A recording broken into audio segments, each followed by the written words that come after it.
The fans in their seats, the place is packed, cars starting to roll. Let's hear from the first 5 rows of today's starting grid, brought to you by Ally. Eric Almirola, Tampa, Florida. Kyle Busch, Las Vegas, Nevada. Joey Logano, Middletown, Connecticut. William Byron, Charlotte, North Carolina. Kyle Larson, Elk Grove, California. Chase Elliott, Dawsonville, Georgia. Cole Custer, Ladera Ranch, California. Alex Bowman, Tucson, Arizona. Eric Jones, Byron, Michigan. Ryan Blaney, High Point, North Carolina. And again, we know William Byron has to go to the back, unapproved adjustments, so he will start toward the rear of the field. See row 7, Denny Hamlin, Ricky Stenhouse Jr., 2 drivers that look really, really good in practice, looking for big things out of them. A couple drivers that got work to do. Austin Dillon, you see him back here in row 14. Behind him, Kurt Busch, qualifying not as good as they hoped. Yeah, I think another surprise, Martin Truex Jr. struggling in his qualifying run. He starts all the way back in row 18. We want to check in with Rutledge Wood. Rick, we got to say hats off to Eric Moses, track president, and their team for all the amazing work they did to get all these fans back in here, from the temporary grandstands to those huge ones right there at the start-finish line. We know they did tons of improvements, from the lights, the sound system, the restrooms, concession stands, not to mention the track prep, the walls, everything else. These fans are here, Rick. They are pumped up and glad to be back racing here at Nashville Superspeedway. So many smiles that we see around the racetrack, people happy to be able to come back to the racetrack. Steve, let's talk about this unique racetrack. Yeah, how can you not smile? It's a great track and a great town, and you heard Jeff Burton talk about it earlier. It's really unlike anything else we see. A mile and a third, a little bit of an odd length, perhaps more odd though. 14 degrees, kind of that middle of the road banking. Not a lot of banking, not a lot of grip. The longest concrete track now on the NASCAR circuit, a little bit longer than Dover, a place we've seen racing for years. 300 laps will make up the race. It's just short of 400 miles. We have 90 laps for for stage 1, 95 for stage 2. A little bit longer final stage, 115 laps. I could go about 70 laps on fuel. That fuel one, yeah, 65 to 70. We'll be keeping our eye on that. For more updates before the green flag flies, let's go back to Parker. Hey guys, and you mentioned Kurt Busch starting back in that 30th position. He talked to me this morning about how that team has really struggled with fire-off speed, especially early on in the run, and that is not a good thing because it also hurts him in traffic. Well, guess what? Starting back in 30th, he's going to be mired in traffic today. They're going to have to find some long-run speed to make some improvements, Kelly. Martin Truex Jr. and the 19 team have been to victory lane 3 times already this season, but since their last win at Darlington, their crew chief James Small told me the wheels have kind of fallen off this team's program.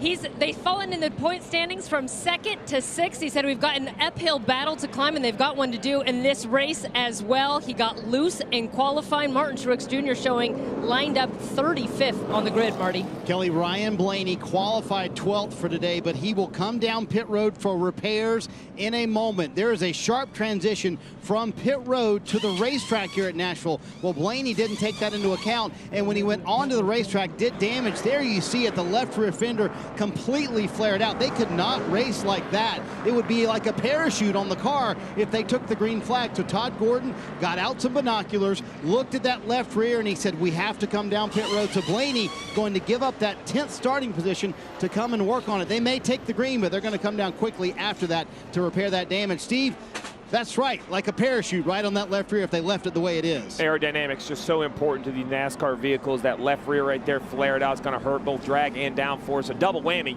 You don't want that. I like this call. You hate to do it, but no time better than right now. Come down, repair it, and start from the back. Still got 300 laps. Long day. And Junior, we're going to ride along with a few different drivers. Take us through those. Yeah, Daniel Suarez has the Kid Rock's honky tonk cam, and Daniel has that helmet camera that we all love to be able to see the driver's point of view. Alex Bowman will have the Ally cam. He has a 360 camera in there, turn all the way around, look anywhere we want inside that car. Joey Logano, the Ford Performance camera. He has a driver reverse as well as this roof cam here. And then Kyle Busch starting on the inside of the front row, the Toyota cam. Marty. Hey, Rick, the big thing Todd Gordon was worried about with Ryan Blaney's car is that there's a brace right behind that left rear fender. They were worried that might have come loose. It did not come loose. that is still attached, Steve. So that's a big sigh of release for this team. They gave some shape back to that left rear, and Todd Gordon just told Ryan Blaney, hey, we're going to be fine. Well, just keep it in mind, right? We'll see if it cracks. Could come loose later in the race. They obviously had the time to check it out, but the field's lined up behind the pace car. They couldn't sit there forever. It's time to go racing, Rick. I've been waiting for this for a long time. We've had 2 great races. I expect another one today. Steve, I tell you to shape that thing better. Make it look better. Yeah, I mean, I would definitely go in the right direction for it. What a great sight. 2 by 2. Eric Almirola won the pole earlier today. Kyle Busch will start on his inside. Kyle Busch won the Xfinity race yesterday on this very track. It has been 37 years since Cup racing in Nashville. And now, NASCAR is back.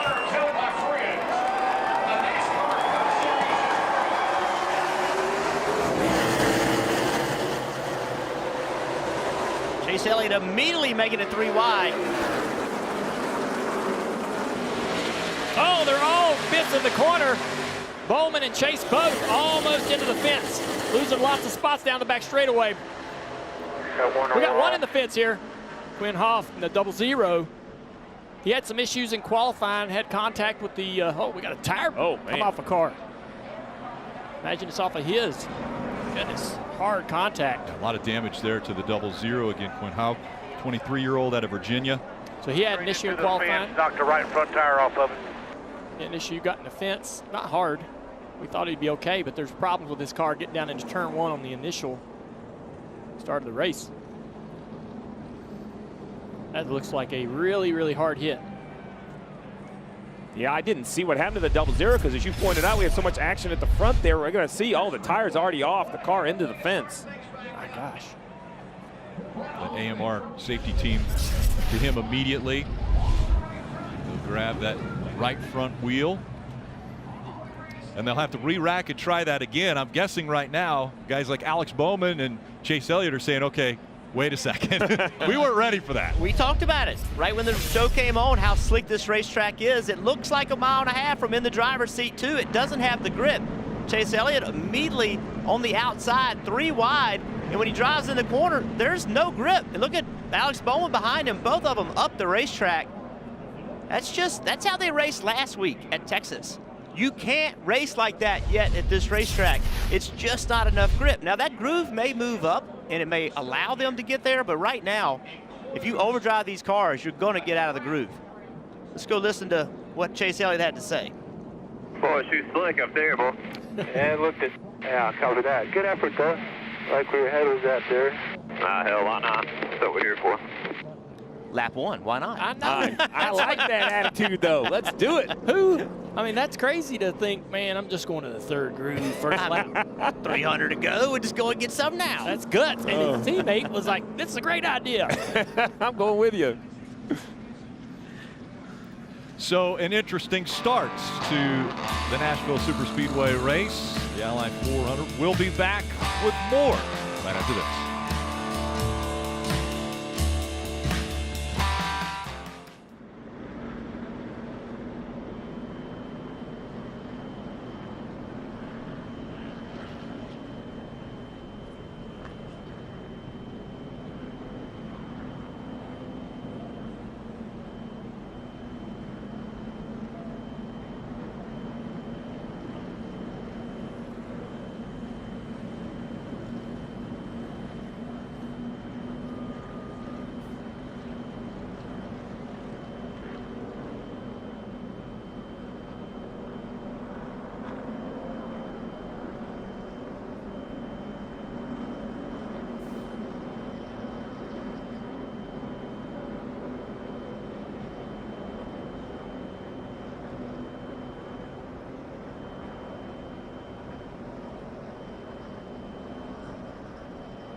Download the official app of NASCAR and follow the action with free live scoring. There's in-car cameras and radio broadcasts. Just search NASCAR in your app store to download and start a free trial today. Beautiful day here just outside of Nashville at Nashville Superspeedway. Our aerial coverage brought to you by Geico. Take another look at what happened with Quinn Houff here on this start of the race. He's in the back. Oh, man. I mean, Junior looks to me like appears the right front tire is still on at that point. It looks like it has air in it. I didn't see any sparks like the car was dragging. Obviously, some sort of failure on the race car. Yeah, part failure, or the tire came off the hub. Yeah. It's unfortunate. That happens, and hopefully he's feeling okay. And the AMR safety team was there right away. So interesting selection. We just saw the lead get taken from the bottom, but Kyle Busch picked the top. Kyle Larson went with him into the top lane. Kyle Busch, Eric Almirola coming down for the restart here at Nashville.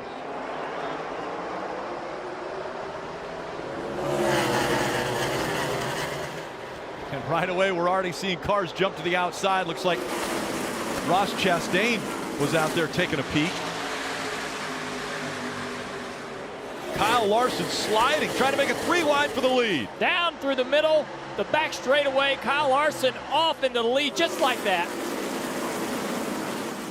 How impressive is that run down the back stretch? My goodness. Such a great job of getting through the center of 1 and 2, carried speed off of 2. Now the battle for second. Almirola still to the inside. Kyle Busch. Busch trying to clear him. So right there, Kyle Busch drove in the corner and the car just did not rotate. You got to check your speed into turn 1. Just cannot drive in there too deep. Logano trying to take 4th away now. Kyle's running the high side or the middle of the racetrack. Rolls right almost to the bottom for the exit. Really great corner exit. Driving away from Eric Almirola. Cole Custer just in front of Matt DiBenedetto. Here's Alex Bowman in the 48. Eric way up the track. Losing second to Kyle Busch. So right there again, another opportunity where Chase Elliott drove in the corner, just got into 1 too hot. Couldn't hold his lane. Watch these guys running low, high. They're all trying to figure out where their cars want to be. I don't think they're going to be comfortable anywhere, and they're going to find that out. But yesterday in the Xfinity race, it seemed like new tires, the bottom of the racetrack is where you wanted to be. Larson's still running the middle. The rest of the pack trying to use the bottom of the racetrack. The majority of the guys trying to get to the bottom of the racetrack. Eric Almirola is trying to run down there, but can't keep the 10 car from sliding up the track and giving up positions. That fight for 3rd right there. Matty D there, 5th. Yeah, it's a great run for him. Oh, contact! Logano has to come down. Contact made between the 10 and 22. We'll have to see if that affects the handle on that 22 car. These cars are so sensitive to the aero. Yeah, so far out of shape of left tire tracks on the front stretch, but the 22 of Logano made the correction. Here's another look at it. Corner exit. So look at the quarter panel on the 10 car. It pulls that quarter panel out, just like we saw on Ryan Blaney's car. Right there. Boom. Bows the quarter panel out on the very bottom tip. Here comes Martin Truex Jr. trying to work his way up through the field. Again, having to start back in the back of the pack with William Byron, who was back there as well. Yeah, all 4 of these guys right here. Eric Jones, Byron, Blaney, Truex all had to go to the back trying to work their way through. Not really having a good go of it just yet. Difficult back here in this dirty area.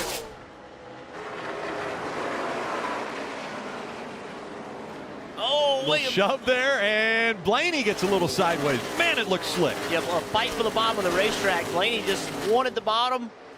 William Byron wanted it too, did not cut him any slack whatsoever. And I'm going to tell you right now, I'm not overstating this, it does not take much to get Blaney fired up. Here you go, he's driving into turn 3. He'll remember that. Never touched him. Loose, yeah. Never touched him. And that's something we haven't seen a lot with these cars, and that shows you how slick this racetrack is. William Byron just rode to the rear bumper of Blaney, took the air off the back of the car, got him loose.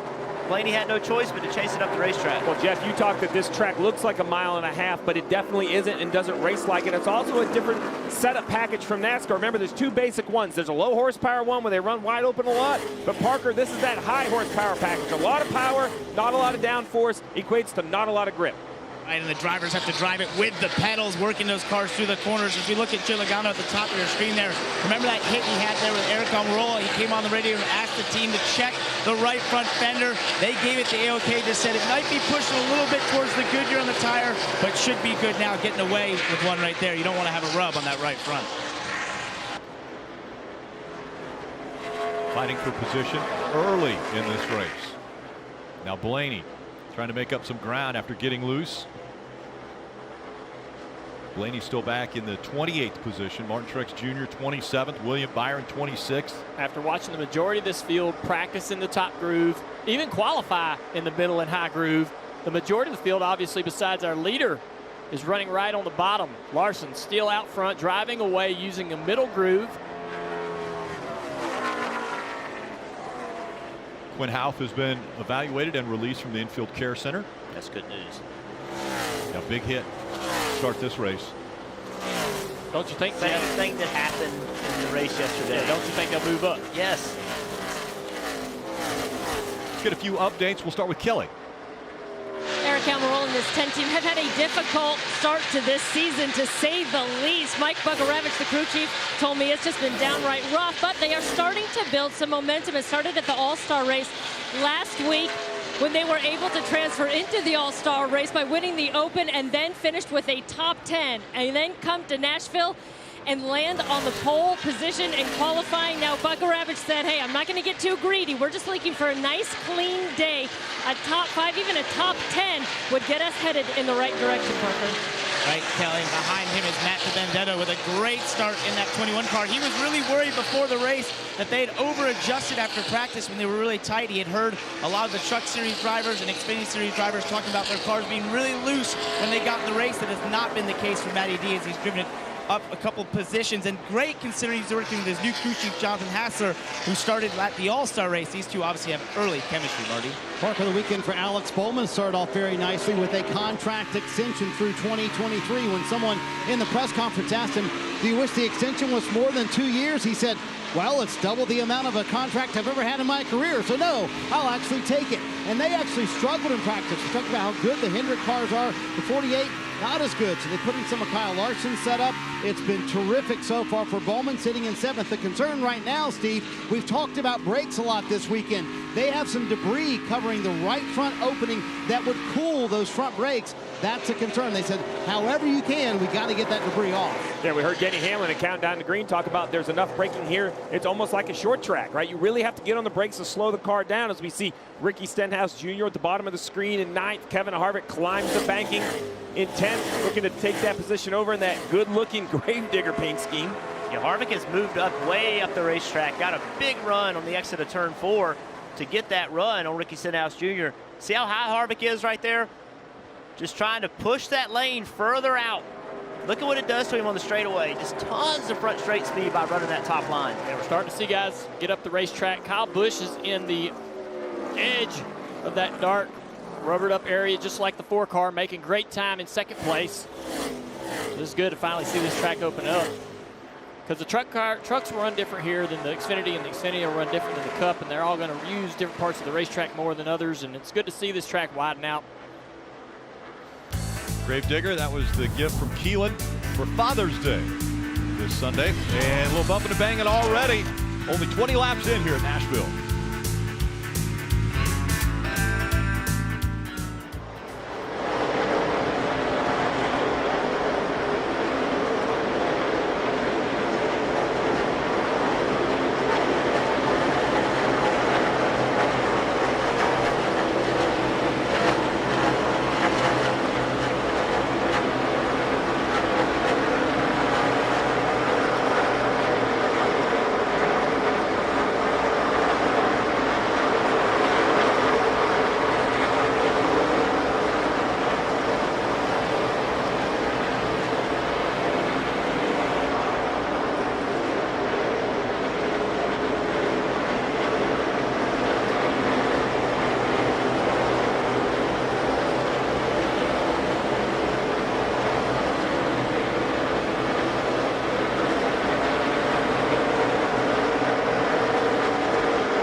25 laps in. NASCAR Cup Series Ally 400 for Nashville Superspeedway.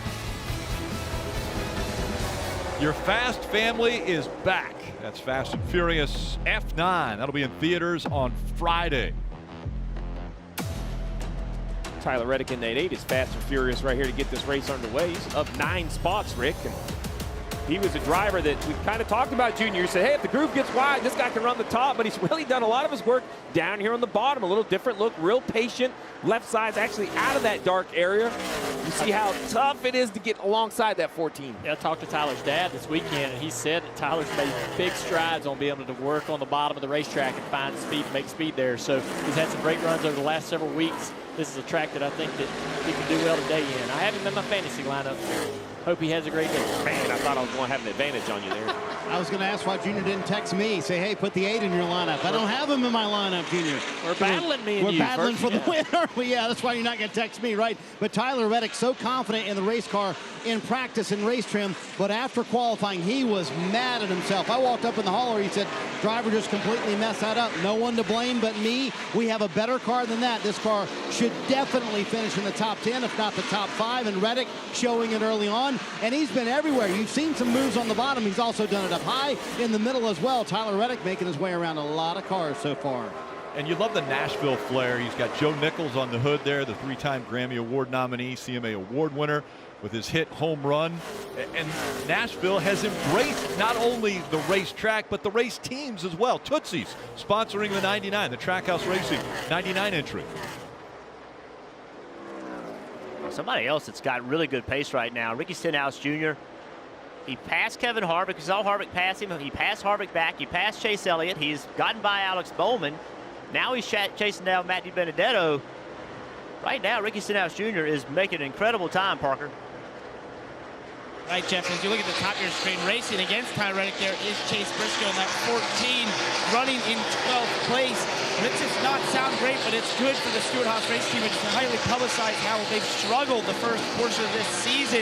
He told me this last week in the competition meeting, it was 2.5 hours. Those are normally around an hour at most teams when things are going well. So this team really buckling down, trying to find those improvements. And right now, he's actually the worst of the Stewart-Haas racing cars in 12. All 3 others in the top 10. They seem to have found some improvements. Back up front, Kyle Busch hanging on to Larson. That lead goes from about 1 second, 2/10 to under 1 second. Kyle Busch is moving around using the very top of the track, running the very bottom of the track, trying to reel in this 5-car.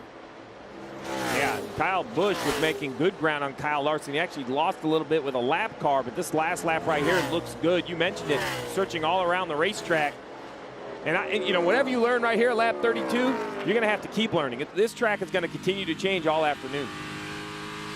Taking a look at today's Xfinity fastest lap. Kyle Busch, even though he's running second right now, has turned the fastest lap. Larson out front, that cleaner air. Second fastest, Almirola, who was up front to start the race, even though he didn't get very far. Marty. Kyle Larson up front trying to win his 6th straight stage. It's not a record because he's already set the record, Rick. He won 5 last or 2 weeks ago, and so 5 was the record, so now he's just going to add to that, but having a terrific run. You know, Cliff Daniels told us a terrific story earlier this week. He said they were standing in victory lane after the All-Star race, and he knew Kyle Larson was going to go dirt racing, so he had to get to the airport early in the morning. He said, what are you going to do? You going to go to bed? What are you going to do? He goes, nope. I'm going to go grab a burger. I'm going to sit in my hotel room, and I'm going to watch this entire All-Star race again to see what I could do better. He said, dude, we're standing in victory lane. But that shows you the dedication Kyle Larson has to doing everything perfect. If he can make it happen, he knows the cars are good. He can get them to victory lane if he does the studying. See at the bottom of the screen and right now on the roof of Alex Bowman's cars, he loses a spot to the 4-car, Kevin Harvick. Just in front of Harvick is Chase Elliott in 8th place. Now Bowman loses a spot to Ross Chastain, who's driving through the field in that 42 car. The hindered guys, I mean, we do have 1 car out front, but the rest of them struggling a little bit early in this race. And one thing a little different this weekend, with practice and qualifying, no competition yellow. Normally these teams get a little 20, 30 lap run, they get a yellow. As you see Stenhouse close in on the bumper of Custer. This will be for the 5th position. That's where Custer currently is running, but no comp yellow, Rick. So this first 90 lap stage, You know, we saw that first caution a half a lap in. That did no one any good to make any sort of adjustments. Longest green flag run yesterday in the Xfinity Series was 46 laps. So the way things are going here, this could be a really long green flag run. You had mentioned earlier that pit window between 65, 70 laps. Yeah, but they can run about 70 laps on fuel, but there is a little bit of speed fall off with the tire. It's not dramatic like we see at other places, but I still don't think they will run all 70 laps. You're going to get about halfway in this stage, and I imagine you're going to start to see guys come to pit road for fresh tires. Ricky Stenhouse Jr. has been battling since the very drop of the green flag. Listen into his radio. Our brake fans off here for just a couple laps and see if it helps that vibration. Maybe they're too cool here. A little bit longer of a pedal. Yeah, I wonder if it's just kicking the pads back. You don't have to say it, make it. Leave the fans on. So a little bit of a vibration. I don't know if that would concern you, Steve, but this race team started the season so quickly with so much promise, and then they kind of settled out with some poor finishes. So Stenhouse told me this week, we've kind of reset this weekend, gone back to some basics. Listen, we don't need wins. We would love to have wins, of course, but what we need are top 5s, top 10s, kind of reset ourselves. 10 races until the playoffs. We want to be a part of that mix. But that vibration, Steve, does that worry you just 36 laps into the race? Well, we saw brake issues yesterday in the Xfinity Series race, and what happens is, you know, as we see William Byron and Truex continue to battle, you can get them too hot and the pedal will get long and fade, or sometimes you can literally have them too cool and they'll vibrate. They'll shake when you step on the pedal. Kelly, how about Truex Jr. up to the 23rd position? Yeah, these are a couple of cars that we started at the rear. We expected to make good progress moving through the field, but they've kind of gotten mired. William Byron and Martin Truex Jr. in the 22nd and 23rd positions for that 19 team. They were, quote, terrible yesterday. They made wholesale changes on the race car overnight, and as I mentioned earlier, got loose in qualifying, which is why he had to start so deep in the field. And now Truex saying he's just too loose still on entry and exit, tight through the middle, and then he said it's squeezing the right rear down. He's having a tough time leaning on that right rear, Marty. And Kelly, Ryan Blaney is on pit road. It is not the issue with the car where they got some damage earlier on. Ryan said, I have no brakes. So, Steve, we talked about this being an issue. Blaney saying, I literally have no brakes. They're going to change tires here. They're pulling tape off of the front, trying to pull those brakes. So a lot of teams open those openings up a little bit more with less tape, and they're taking it all off on the 12 right now. Well, when the 12 came down pit road, Jeff, you pointed out the right front tire. They have those neon yellow wheels. It was solid black. More importantly, watch when this tire change and pulls it off. Look at the brake dust. That's brake pad. Rick, we've run 40 laps. That looks like a fuel run at Martinsville. These teams better adjust and adjust quickly if this brake issue continues. I mean, look at that right there. I mean, it looks like a short track wheel. That is amazing. These crew members are handling these tires with gloves on, and they're still too hot for them to handle. That shows you the heat dissipating from those brakes and into the tires and the wheels. Let's take a look at this pit stop with the 19 car, Martin Truex Jr. Same thing. Look at all the brake dust coming out of the wheel. This could be a serious problem for a lot of these teams. These brakes are going to be a problem going forward. The temperatures. 4 cars coming to pit road. Denny Hamlin. Kyle Larson has a problem. It's Kyle Busch. Kyle Busch is running him down. Yeah, he's there. They're coming up on lap traffic. We see Denny Hamlin on pit road. Bubba Wallace is down there too. And for Denny Hamlin at 11 team, he said he started this race with a full wheel tire chatter, especially when he was running on the bottom. Eventually, he just got loose on entry. 4 Goodyear tires for the 11.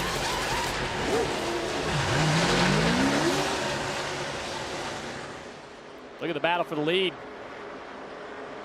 Very tight. You guys showed it earlier when it was about 1.1 second. Now 0.3 of a second separating the top 2. Most impressive parts, Kyle's doing it on the bottom. I just wouldn't think at this point on tires. This Which far Kyle? run, You're going to have to make Kyle sure to Busch. say that. He's making it work on the bottom here. Kelly. Of William Byron also on pit road. He said he's about a 5 to 6 level too tight, but he also said he has some right front fender damage. Checking to see if they work on that a little bit. Looks like they might be pulling out 4 tires for the 24, Marty. Alex Bowman, his teammate, on pit road as well, saying he's tight, 2/3 mark of the corner. They did finally get that debris off to get those brakes cooled down a little bit. And I can tell you, after the 12 came down pit road, a lot of teams worried about how that might play out later today with this brake situation. Obviously, 4 Goodyear tires for Alex Bowman. Kevin Harvick is going to come down pit road here in a moment. Harvick having a nice run in the 10th position. and it was a battle. 8th, 9th, and 10th swapping back and forth, but Harvick saying his car also a little bit too tight the longer he runs, as all these cars starting to come down pit road. Soon we will see the leaders hit pit road as well, including Kyle Larson. Look at how busy pit road is right now. And that means busy on the racetrack as well when guys are blending back out. There's the top two. Kyle Larson in the 5, just in front of Kyle Busch in the 18.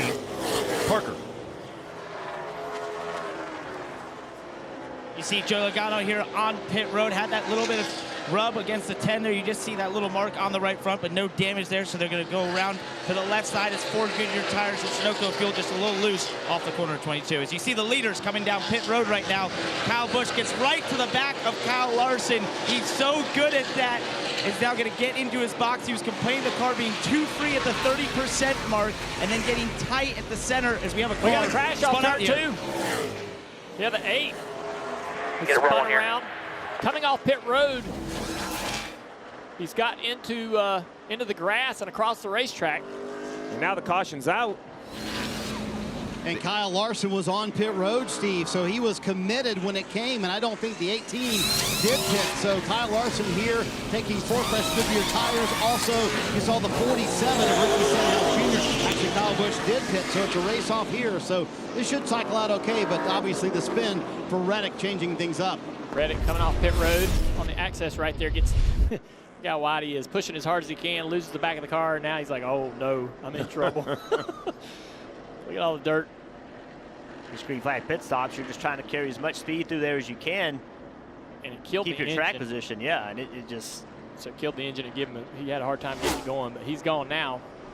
Well, we know these tires have low grip when they're cold. We saw Brandon Jones in the Xfinity race literally spin out leaving pit road. So they repaved the apron, and you know how hard this tire is to be. They're very conservative with this tire, and now you got brand new asphalt and a really, really hard conservative tire. That is a slippery place to be, that access road. He was running 12th when that cycle started, so that was a big mistake.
Time now for our Carvana IndyCar update. Today at Road America, Alex Palou earned his 2nd victory of the season after his late race pass of pole winner Joseph Newgarden, who would suffer a mechanical issue on a restart with 2 laps to go. It's another disappointing finish for Newgarden.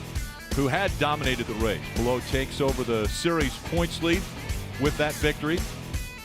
7-time NASCAR champion Jimmy Johnson, well, he continued battling through his rookie season in the series, finishing a lap down following an early incident. And the next time we see the NTT IndyCar Series will be Sunday, July 4th on NBC from Mid-Ohio.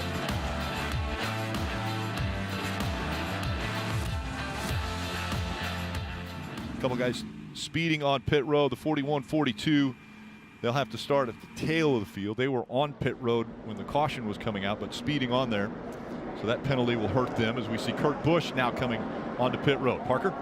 Right, Rick, and he started back in 26, had driven his way all the way into the top 20, which was just a little tight landing and then loose off the entire run for Kurt Busch. It'll be 4 Goodyear tires and Sunoco fuel for him, Kelly. Eric Almirola was on pit road when the caution came out, so he just rolled through. Now they'll service his car. He said the front's just not turning. The back, the rear end of the car feels like it's out of the track, but he does have a little damage on the left rear from contact with the 22. We'll see if they address that, Marty. Kelly, terrific run for Ricky Stenhouse Jr. so far, and let's clean up some radio we played a moment ago. That was actually from his teammate Ryan Preece, not Ricky, with the brake vibration. Stenhouse very happy with the car, and when the caution came out, they decided to roll all the way down pit road. Brian Patty said, keep going, we're not going to stop, so they make their stop here. Car clearly very quick for Stenhouse.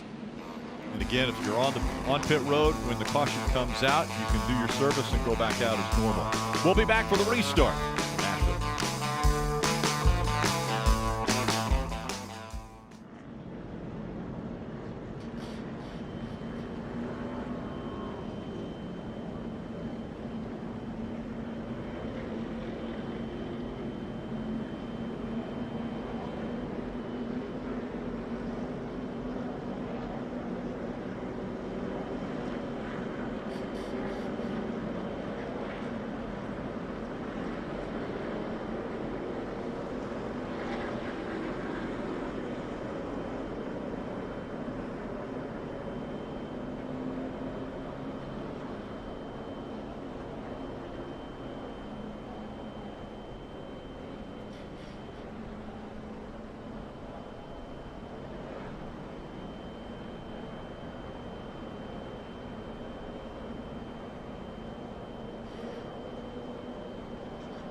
NASCAR on NBCSN is brought to you by Toyota and by Ally.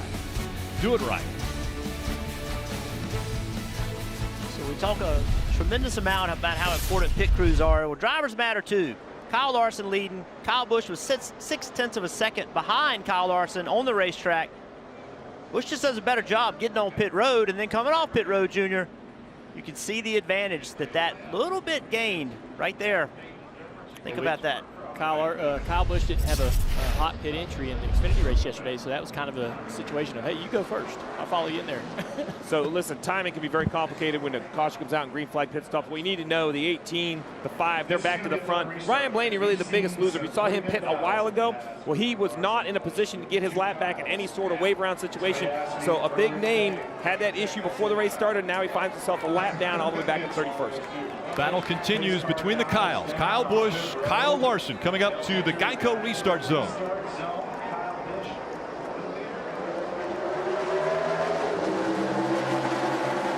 Kyle Larson's going to get a shove from Chase Elliott in the 9. 4 wide entering turn 1 behind him.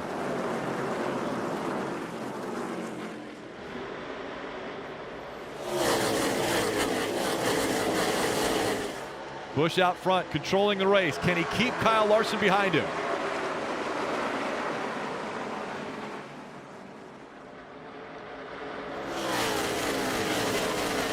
Look at the mess of cars back there, just so hard. Kyle Larson, though, with a little bit of momentum off turn 4. He's to the rear bumper of Kyle Busch. Oh, You're going to get him loose. Yeah, moved him up the track. Not by touching him, but just by taking the air off of him. Going to clear him easily off turn 2 down the back straightaway. Let's see. Will there be reciprocation? Well, Kyle Busch is a little bit far back, but let's see if he can reel him back in. And the answer would be yes, if he can. I mean, that's just the tactic you use. I mean, you got to, it's part of racing now. Take the air off that guy. Every corner, though, the anger kind of cools off a little bit. You're hoping that you don't get back to you too soon. There's 3 wide. Daniel Suarez in the 99 on the far inside. And up into the fence, Blaney. Big hit for the 12. Wow. I had mentioned he was a lap down. He was racing with the 37 for the free pass position. Something blew out. Rotor blew out. Yeah, he said he totally lost brakes, guys, going into the corner. Let's go back to that pit stop. We saw the brake dust. They pulled the tape off. A lot of guys complaining about it. That is a big mechanical failure. And to think we're only 55 laps in, I can't continue to state that enough, right? 1/6 of the race to have a brake failure is really unbelievable. You got to imagine either the brake rotor came apart or it melted the bead on the right front tire. Such a short run, it's hard to imagine it melted the bead, right? But something came off there. Apart right there. Yep. That looks like brake rotor, though, bouncing up against the wall. Yeah. Yeah, there you go. So the rotor comes off, and that cuts the tire down. And this team from, oh my gosh. This team from even before the race started had a terrible day. Had to pit to repair damage right when he pulled up on the racetrack, and then didn't have brakes, and now ultimately part failure probably in that brake system ends their day. Blaney's season, though, a win at Atlanta has him in the playoffs. Once again, we see the AMR safety team right there attending to Ryan.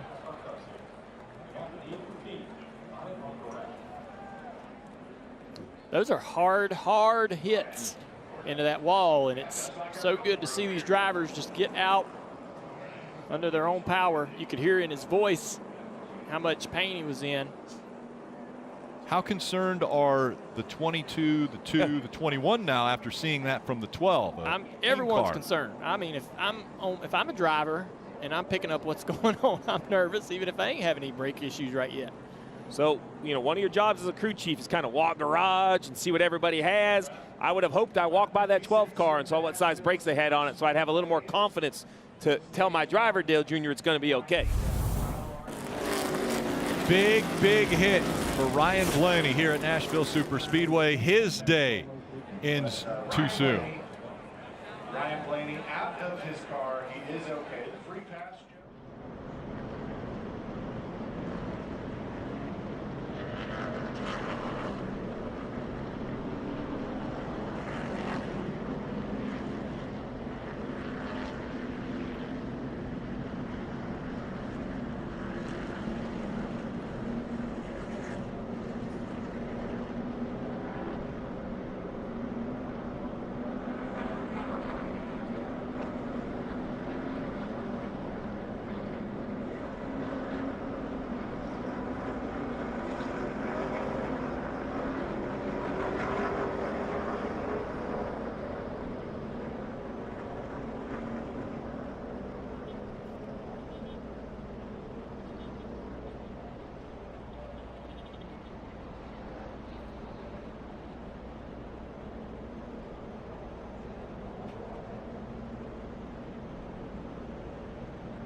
Slick. You know what's slick? This F-150 Lightning is targeted to go 0 to 60 in the mid 4 seconds. And it's powering this entire tailgate. This Mach-E 1400 is awesome. All these Ford Electrics are awesome, but we got to get to the race. Back at Nashville Superspeedway, and there's a couple cars up here towards the front that I think people are scratching their heads going, wait a second, how did Kurt Busch get up there? How is he in the top 5 right now? Well, so we had Larson and Kyle Busch and all those guys, you know, they made their pit stops. Well, the one of Kurt Busch had yet to pit. So that yellow was a big break for him. Same for Stenhouse, Almirola, Eric Jones, Anthony Alfredo, McDowell, Justin Haley in the 77. There's a whole group of cars right here that have cycled their way to the front by, I'm not going to call it luck because you decide when you pit. They were fortunate they hadn't pitted before the yellow came out, but they decided to run a little longer, Jeff, right? And this was the benefit of running longer. They were fortunate. They caught a caution. Yeah, I think Kurt Busch, I think he had a good car yesterday in practice. I think he can stay there. I mean, little breaks like that in the race can completely change your day. For more on Harvick, we go to Rutt. Rick, I know you're a Monster Jam fan. Your eyes do not deceive you. That, in fact, is the Gravedigger paint scheme made famous by Dennis Anderson. His son, Adam, that drives it now, is here this week in a great Father's Day tribute, of course, for Keelan and his dad, Kevin Harvick. It's been great to see the monster truck around town, Gravedigger, this weekend.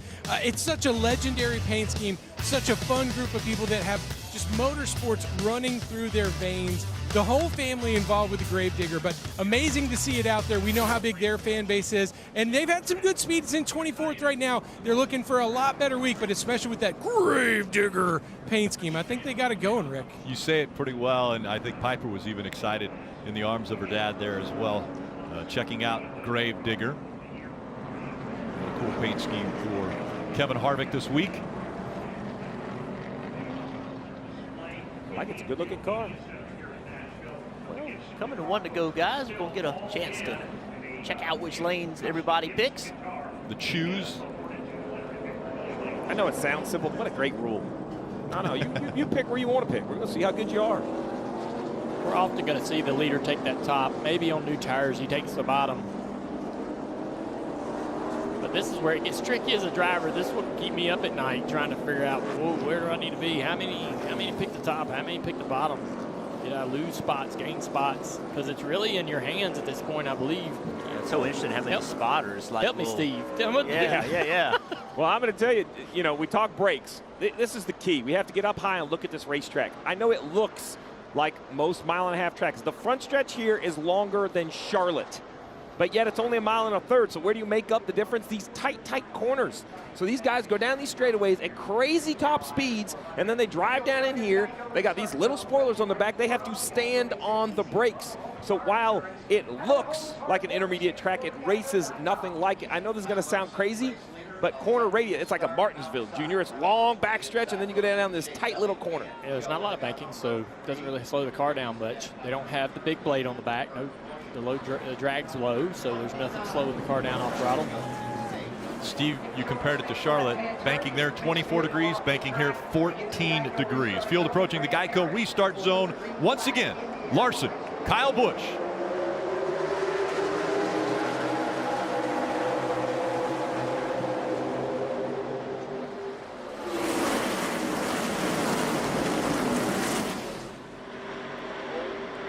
Side by side, and Larson is going to surge ahead going down the backstretch.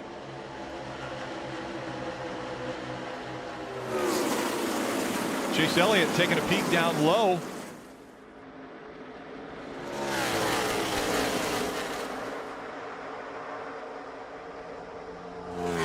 Ricky Stenhouse Jr. a good run up into the top 5.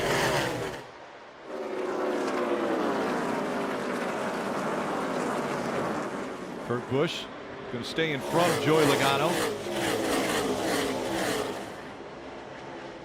Larson, Kyle Busch, Chase Elliott, Ricky Stenhouse Jr., Kurt Busch, Joey Logano, Eric Almirola, Eric Jones. The top 8, Matt DiBenedetto in 9th, and Michael McDowell in 10th, the winner of the Daytona 500 to start the season. So on that first run, Chase Elliott had faded back to the backside of the top 10. Up here and going into second place under Kyle Busch. Kyle giving up the spot and almost maybe giving up another spot here to the 47. Is there something wrong with that 18 car there? I will say the left rear tire doesn't have any Goodyear left on it. You see how dark it is. The yellow's been rubbed off. I don't know when that happened or how it happened, but it looks like it's made contact. I don't know if the tire is going a little slack but it catches my attention. So Kyle Busch is falling back now. Yeah, he's backed up to this 47. It's Stenhouse. Stenhouse right behind him is Kurt Busch. Stenhouse's car looks so good today. He's able to just go wherever he wants to, get right to that yellow line in that corner. See what he does this corner, trying to get by Kyle Busch. Still committed to the bottom. Jumped up on the board in practice, and I was like, hey, you know, it's a new track. Maybe there's a lot of guys out there not hitting it hard right out the gate, but the pace is real in this 47 car. Still 25 laps to go in stage 1. JTG Doherty. Kyle again up the racetrack. He looks loose. The back of his car. Something wrong with that car. Yeah, back of his car. You saw him have to chase it. It wiggled just a little bit. Up the racetrack he went. Now he's under attack from his brother. I'm telling you, it drives like it has a low left rear tire. I agree. I mean, it looks like you say. Oh, ooh, look at this. Drive back underneath his brother. Bet he didn't appreciate that. He didn't get his Christmas card or something. That was. Oh, these two are going to race each other. That's what they do. See how Kyle can clearly, you see that car shaking, getting into the corner. Clearly, he's not driving the way he wants it to. He won't quit, though. He'll stay on top of the wheel. Running side by side here is allowing Joey Logano to close in on both these guys. Kyle Busch able to go a little bit deeper on entry. Kyle's car looks like it may be trying to rebound.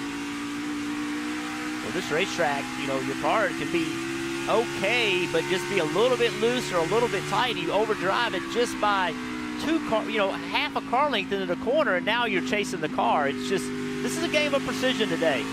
You're going to have to be perfect with that throttle and the brake. We also don't know how dirty the racetrack gets under caution. We run on concrete track at Dover, and they pick up a lot of the rubber that gets laid down on the track. And under caution, maybe he did not have the tires cleaned enough. All right, guys, we talked about the shape of the racetrack. Now take me on board. We're riding on with Joey Logano. Wide open, all those green dots at the bottom. And see right here, this thing's going to light up 3 brake markers down into 1 and 2. I mean, that's really what it's all about, right? Brake usage in the middle of the corner. 100%. And then this end of the racetrack is completely different than 1 and 2. You have a little bit shorter of a straightaway. So right here, a pass of Logano. But both ends of the racetrack are different. 1 and 2, as we get back on with Joey, goes down this front straightaway. You mentioned it, Steve. This straightaway is longer than Charlotte. But you drive into a corner that's more like Richmond, a 3/4 mile racetrack. You got to get it slowed down. Look at all the brake he's got to use, trying to be precise, keep that thing on the yellow line. That's what Joey's car wants right now. And in order to do that, you got to use a lot of brake. Now let's see what he does getting into turn 3.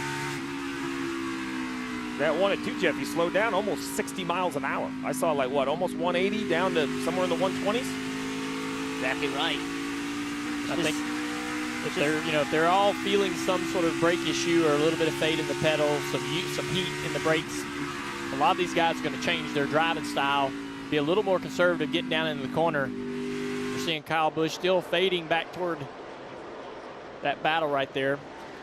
Here's Kevin Harvick racing with Bubba Wallace. 22nd, 23rd place. Up top, Kyle Busch. Passed again by his brother Kurt Parker. Well, guys, we watched Kyle Busch fall back. He was very quiet on the radio, hadn't said a word. Whoa, he got very loose there off turn 4. And then he just came on the radio and related his car to a bucket, and I'll let you fill out the rest. So he didn't really give me a constructive criticism other than he's not happy with that 18 car right now, and you can see that with the speed on the racetrack. It's crazy how it just flipped the switch. He was one of the best cars here. Maybe it's just a set of tires not agreeing with the car. If you're Eric Almirola right now, you're seeing that. You're seeing he's loose. So what do you want to do? You want to get as close to him as you can entering the corner. Use that air to move him out of the way. I will say, sometimes, guys, the 18 pitted what would have been under green. And as a crew chief, you make adjustments to help your car fire off on green flag conditions, Junior. But then instantly they caught the yellow, so now he's out here starting in traffic. Maybe they had the air pressure set for green flag, and maybe those the 2 planes just crossed a little bit, and it's not agreeing with the 18 car. And it's crazy how a car drives so differently when you take off under green versus when you take off under yellow. And that's a great point, Steve. They just had no idea they were going to be under caution. So a handful for Kyle Busch, getting a little bit loose and almost getting into the wall right there. Falling all the way back to 5th.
Fourth caution of the race has come out, and you see Chris Buescher slow on the racetrack.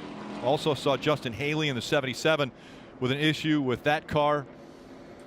So difficulties for these cars. Both those cars got right front tire issues getting down into turn 1, both of them in the fence. They're running 15th and 17th. Both of them. Oh, wow. Two separate situations. I don't think I've ever seen that before. Wow. So yeah. I wonder if the 7 didn't, or the 77 didn't have a rotor or something come apart, and then the 17 run over it. Something. Chased him in there with the debris. It just seems odd that two go in at the same time. That's a big implications for that 17 car, Chris Buescher. He came in here, you know, on that bubble to make the playoffs. He was the last driver in. Parker. And see, if we look at those two cars come down pit road in the right fronts, you were right. Chris Buescher came on the radio and said, I ran over something, so it might have come from that 77, or there was some other debris there that they both hit, and it went back into the 17, but he definitely ran over something. He saw it, and that popped the right front.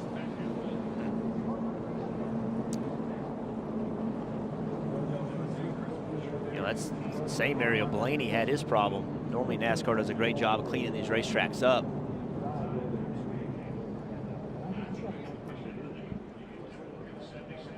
Interesting timing for this yellow so close to the end of the stage. It's a great opportunity for those guys in the back half of the lead lap to come right now and get your service and then stay out 6 or 7 laps later at the end of the stage to try to leapfrog those guys. If you're one of those guys in the top 10, you're going to be thinking, man, I could maybe win the stage. I mean, for Kyle Larson, you think I can win the stage, get a playoff point, or these other drivers up there, namely, say, Kurt Busch or Eric Almirola, they could gobble up some of those points and try to help their chances of making the playoffs. Yeah, we saw a little bit of that yesterday in the Xfinity race, and I think that, you know, track position being as important as it is, it's a great way for some of these guys who's had trouble.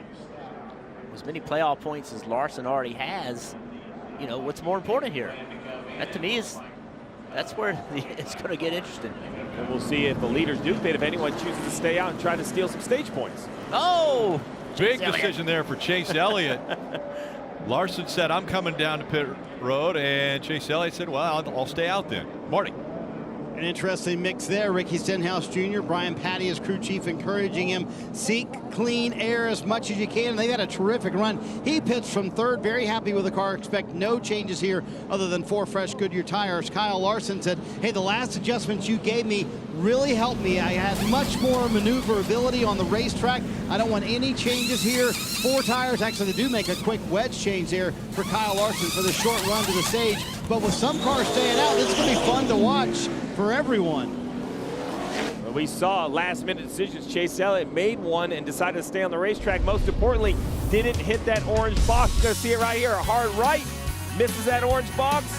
Totally legal. 2 tires hit that box. The penalty. Chase Elliott, I call that a last-minute choice.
Stanley Cup semifinal tonight. Game 4, Vegas and Montreal. It's 8 p.m. Eastern on NBCSN. Also streaming on Peacock. Canadians lead the series 2-1. There's nothing like playoff hockey.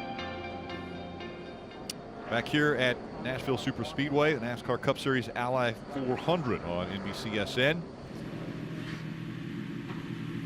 And we saw earlier the 12 of Ryan Blaney got into the wall moments ago. Kelly caught up with him.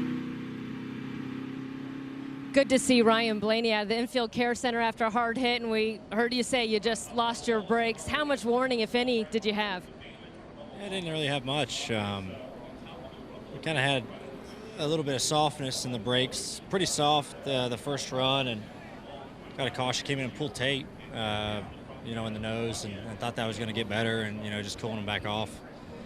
And it ran, you know, we ran, I don't know, it was 4 or 5 laps, and went into one, I touched the brakes, and I don't know if a rotor exploded or what. You'll have that, and that's what it felt like, and then nothing. So, and I was already at a bad angle, so this is not a good day.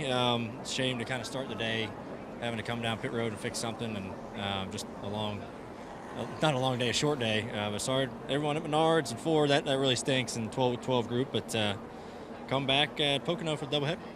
We had so many unknowns coming back to this racetrack. What can you tell us about the track itself and the type of racing it produced out there? Yeah, it was, it was tough. It was real slick. I don't think anyone really expected it. The track changed a lot from practice to the race. We were working on, I think everyone was working on trying to get turn in their cars in practice, and then fire off the race and everyone's really loose. I know we were, and I was pretty tight in practice, so I was shocked it kind of changed that much. But I see a couple people, I don't know if they have flat right fronts or brakes failing. Hopefully that doesn't happen to many other guys. But yeah, just definitely a tough place, but nice to be back here. It's just a shame our day ended early. Thank you, Ryan. We've seen speeds of 170, 180 almost. That was a big hit by Ryan Blaney getting into turn 1 there. Said he had no brakes. Once he felt it, he felt like the rotor busted away on it. Difficult day for Ryan Blaney. Parker. Hey guys, so as we hear a lot about these brakes, and I'm hearing a lot of teams and drivers coming on the radio complaining about their brakes fading. We saw the dust that came out of Ryan Blaney's tires when he went into the pits. I want to show you a front-running car. This is Kyle Busch's right front after he came off. You can see there's dust on the right front here, but it's not nearly the amount that we saw coming off that 12 car. That's a front-running car that wasn't handling that well, but he's not using the brakes as much, whereas those cars in the back in traffic, you're having to use the brakes a ton at this racetrack, and this is one of the few racetracks in my career that I have experienced where in practice you use very little brake. You let the car roll, but when you get in the race, and especially in traffic, you use so much more, and I think that has caught so many teams off guard right now that are not running a big enough brake package, or the driver's using too much brake. Well, Parker, to your point, we have a good look. Every time a car comes down pit road, right here, the 11 to Denny Hamlin, tire comes off, brake dust comes out. Look at this car, the 24, brake dust comes out. Not so much on the 24. Compare that to this 12. I mean, a huge plume of black brake dust comes out of the wheel. We know the 12 was running, he said, soft, which tells me the brakes got very hot. This is something we're going to have to keep an eye on for sure. This restart, Burton, we're going to have to keep an eye on this, because we have some guys on old tires, and then we have a few guys that came down pit road. We'll see if new tires are an advantage. So I saw Tyler Reddick spin off pit road earlier. He got the lucky dog there, the free pass. The 48 car with a penalty on pit road is starting in the back. 5 laps to go to the end of stage 1, and it's Chase Elliott and Kurt Busch up front.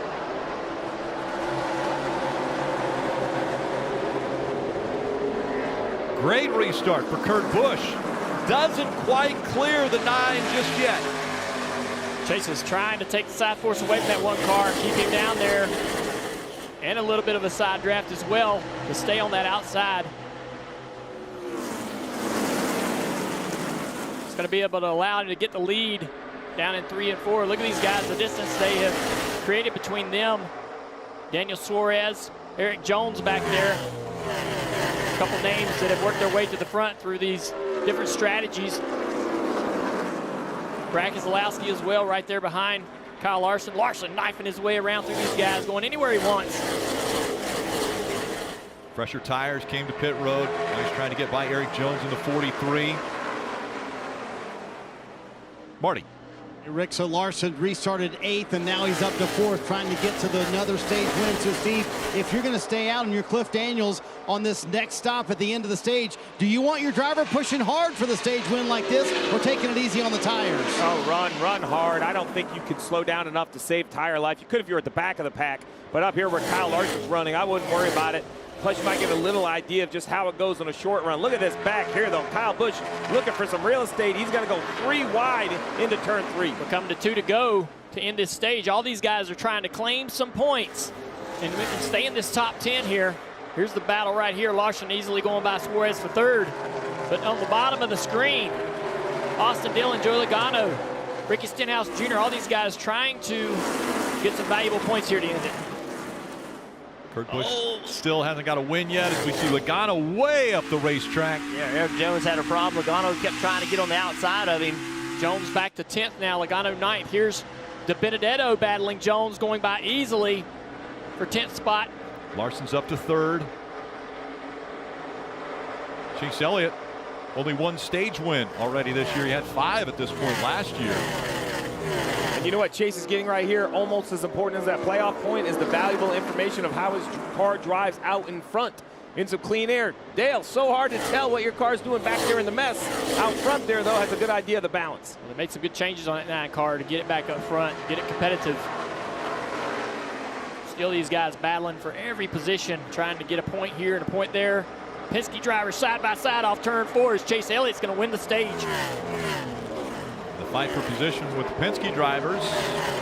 Photo finish there at the end of stage 1. The big winner in that entire thing, in my opinion, was Kurt Busch. He came into this race 63 points behind Chris Buescher, whom just wrecked out of the race. So just got 9 points by finishing second in that stage. Chase Elliott was able to get to victory lane at Coda 3 races ago. Now he wins this stage and another playoff point.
Always love Wednesday mornings at 9 a.m. Eastern. It's NBC Sports on Sirius XM.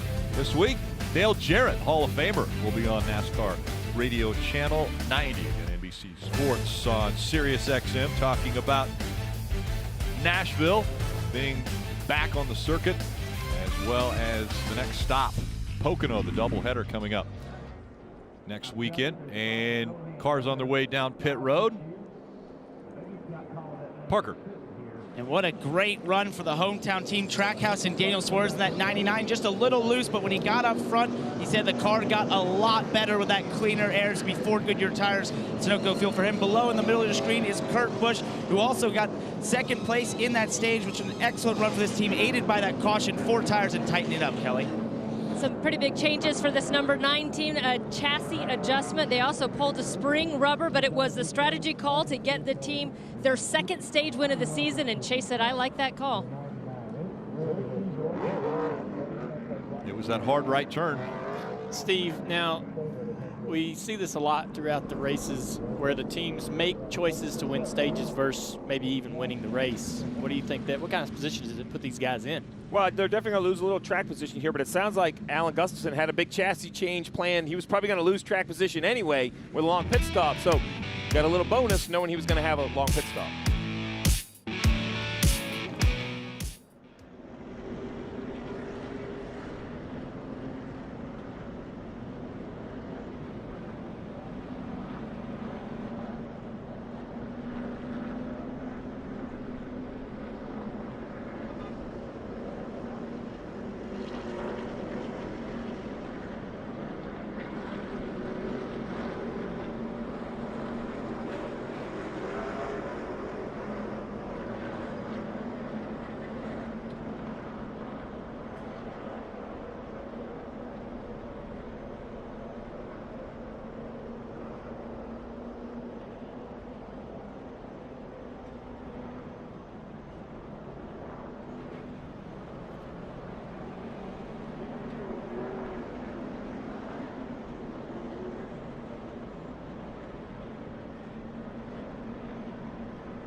NASCAR on NBCSN is brought to you by Credit One Bank, official credit card of NASCAR.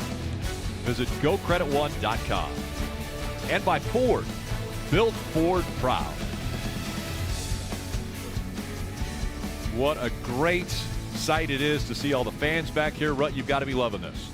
Oh, I am, Rick. It's so cool to see all these fans in the stands. And you know what? We've got a real special fan. Alvin Kamara is here. Not only is he an amazing athlete from the A, that's right, played at the University of Tennessee. I know we got a lot of volunteers here. But, of course, Offensive Rookie of the Year, plays for the Saints. This guy's so much fun and also a NASCAR fan himself. Plus, he sponsored some races with his company, The Big Squeezy. He is here. Alvin, thanks for being here, man. So excited to have you out. I know you've got a new role with NASCAR. Tell everybody what that is. So, finally excited to be, taking my relationship with NASCAR to the next level, officially employed, growth and engagement advisor. So, definitely hype and excited, blessed to be associated that much more.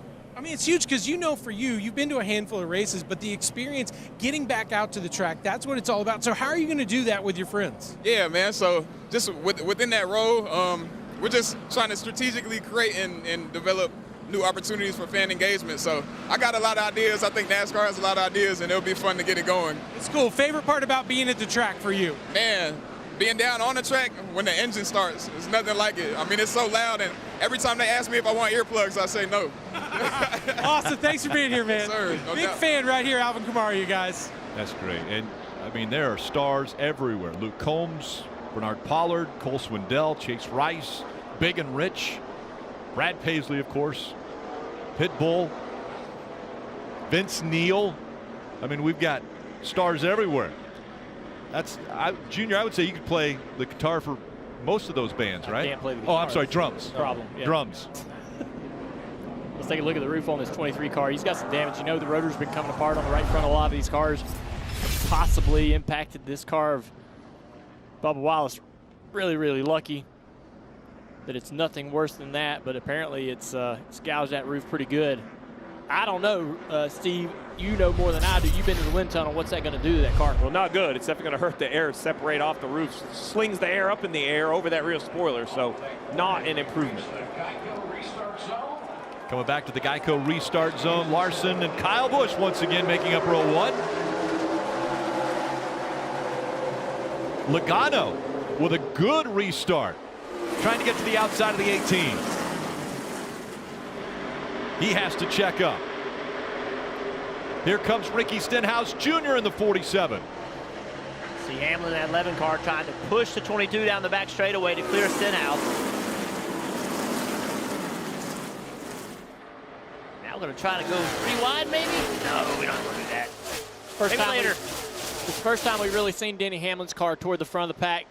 I'm sure that's going to help that car drive a lot better. We'll see if he can make some moves up here into the top 5.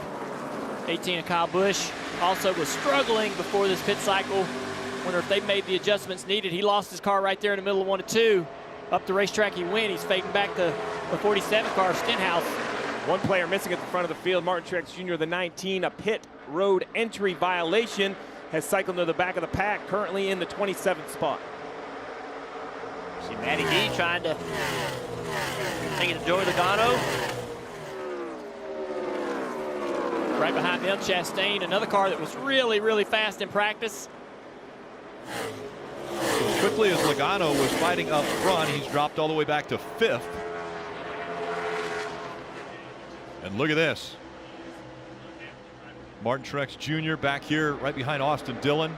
I'm guessing that the nerves, a little bit of anxiety here, having to go to the back, probably not happy. Well, he got penalized for a pretty trivial issue on pit entry that I'm sure has him extremely aggravated.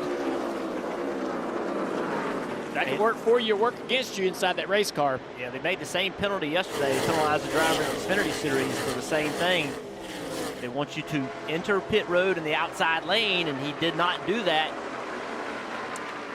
This is one of those fouls, it's like a touch foul, but it is a rule, right? NASCAR said that they have, not only has this rule been in place, but they're letting the drivers know they want them to enter in the outermost lane. We saw a car yesterday get penalized for it.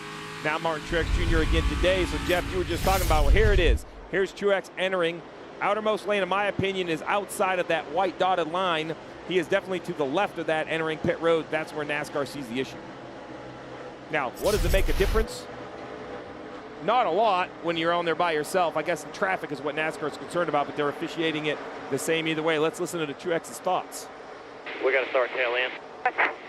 By myself. They said you ran middle the whole way down. They obviously didn't like it. Oh, boy. So you hear his frustration. You heard him say he's by himself, and I can see his point. He's like, I understand I got to be in the outside lane, but I'm here by myself. NASCAR has taken the opinion that we're not going to decide why you're not in the outside lane. We're going to enforce it that way. They decide when they make a ruling like that, and they make it a point of emphasis, you just have to adapt. And when you see that call made, Kyle Busch still struggling with his car as Denny Hamlin's going by him now, trying to go by him. Yeah, Stenhouse is into second place, and now Denny Hamlin moves up to third by this 18 car. Kyle Busch struggling, trying to find rear grip in this car. Way up high. Our man Stenhouse is trying to scare the playoff field. I mean, if he could go win this race, Junior, it would be a major shakeup. Kelly. Denny Hamlin and that number 11 making some progress. We heard him say pre-race that they have some catching up to do to those Hendrick cars, but he said it's not going to happen overnight. We need to kind of chip away at it. His crew chief, Chris Gabehart, told me they feel like some of it has been lack of performance that has kept them out of victory lane. Some of it has been lack of execution right now. He says he needs the brakes to put the tires into the ground, but it's just not doing that. He said when he lifts off the brakes, the front tires start to chatter. That's what the 11's dealing with now, Parker. Right, Kelly, and that second yellow car behind Denny Hamlin there, that's Joey Logano. Ran most of this race in the top 5 after starting third, but you wouldn't know it listening to his radio. Beginning the race, he struggled that car getting very tight on the entry, not allowing the car to turn. Then they flipped it to loose. Now he's back to being tight, but he's still chasing down that 18 of Kyle Busch. He and Paul Wolfe just looking for the balance of that 22 car, Marty. Parker, what a performance from Ricky Stenhouse Jr. and JTG Daugherty racing up in the second spot. There's 195 to go, but this is maybe their best performance of the season and showing strength, especially in the long run. He made some fantastic moves early in this run, but they really feel like the strength of this 47 car is the longer they run. Could they track down Kyle Larson and maybe get the team's second ever win? And Steve, you mentioned it. Boy, would that upset the playoff picture. That would only leave 4 spots for teams to get on points if Stenhouse wins today. Well, Marty, you talked about how they were trying to reset their thoughts on the 47. It's obviously working, and this is why it would be such a big deal. Playoff standings on the left. Everyone in yellow, winners. Everybody above the red line currently in. Look where Stenhouse is, below the red line. So if he did win this race, he jumps up to yellow. Everybody slides down. More seats at the table. The more they get filled with winners, makes that race at Daytona and the regular season more pressure packed. Yeah, Steve, 11 different winners already in 2021. Let's listen into the 18 radio. Tight, loose. Copy that. Now what you're seeing there, just can't carry any speed into 3. Pretty concise feedback. I know what Ben Bishop, I know what he's right battling. We got to be a little freer on entry and perhaps a little more rear grip on exit. But it's so frustrating, right? Your car was so good at the start of this race, and they just haven't been able to keep up with the racetrack. But talking about keeping up the racetrack, I mean, drivers keep changing their lanes. It's amazing to me how the bottom of the racetrack, the last few laps, is where everybody went to. And then all of a sudden, everybody started running the top. It's just crazy how quickly this racetrack's changing, and I think that makes it difficult to know what you want your car to do. Like, it's going to drive different on the bottom versus on the top.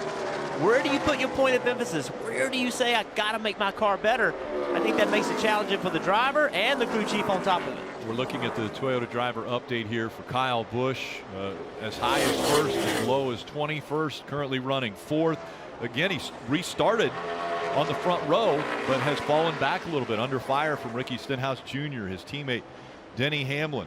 Logano now is in front of him. So Kyle Busch back to 5th at this point. So we heard Blaney talk about how much different the track was than practice. I hate to even bring this up, but drivers, is it fair to say that I'm not sure practice changed anything for the race? Is that I mean, would you buy into that, Jeff? Well, they've all been screaming for practice, and then the track completely changed. So, yeah, I mean, that's learning this racetrack too. Every track changes from practice to qualifying. You see Ross Chastain, nice recovery after that speeding penalty. But every racetrack changes. It's just there's no experience here to know what is going to change. The next time they come back, they'll have a much better idea. We kind of saw this yesterday in the Xfinity race.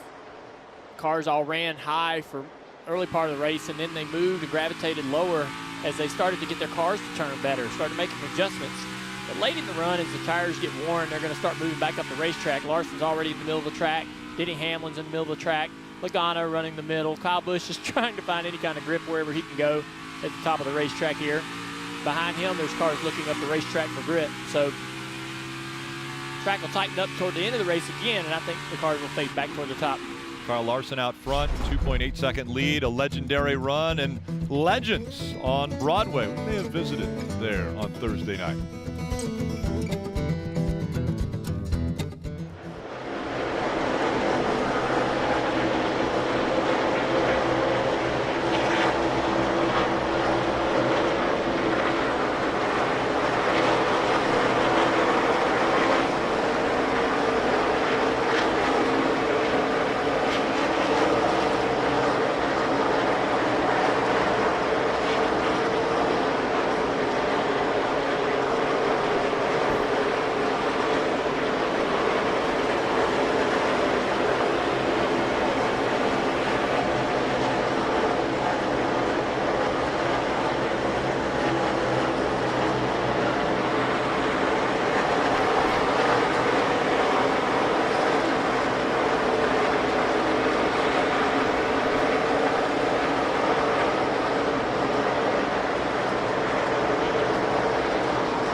Cup Series Ally 400 from Nashville Superspeedway. NASCAR Drive, that's your live race day companion. You can go on board with high definition in-car cameras or select alternate camera angles to see more action. Just visit NASCAR.com/drive, or you can download the NASCAR mobile app today. So many great shots, onboard cameras. Riding along here with Daniel Suarez. Tootsie's on board, the world famous bar downtown on Broadway. And really so impressive for Trackhouse Racing. We want to thank them for giving us this shot and Daniel Suarez. But so impressive the idea that Justin Marks right now and Pitbull have of bringing their team, a NASCAR team, right onto Broadway. They want to have this shop right on Broadway where fans could walk through, check it out, have a bar, a restaurant there as a part of it. Well, it's a great idea. I think it'd be awesome for fan interaction. You'd have to check out where all your guys go to lunch because that place is a distraction. I'm not sure you'll get them back into the shop, but it's, I mean, that's what it's about. You know, NASCAR, the fans, the shops get tons of tour. I mean, Junior Motorsports, Dale, you know, you have fans there all the time checking out the race shop. I mean, if you're going to be in Nashville, I love the idea of owning it and putting it right there on Broadway for the fans to come see. Right now, Suarez running 16th.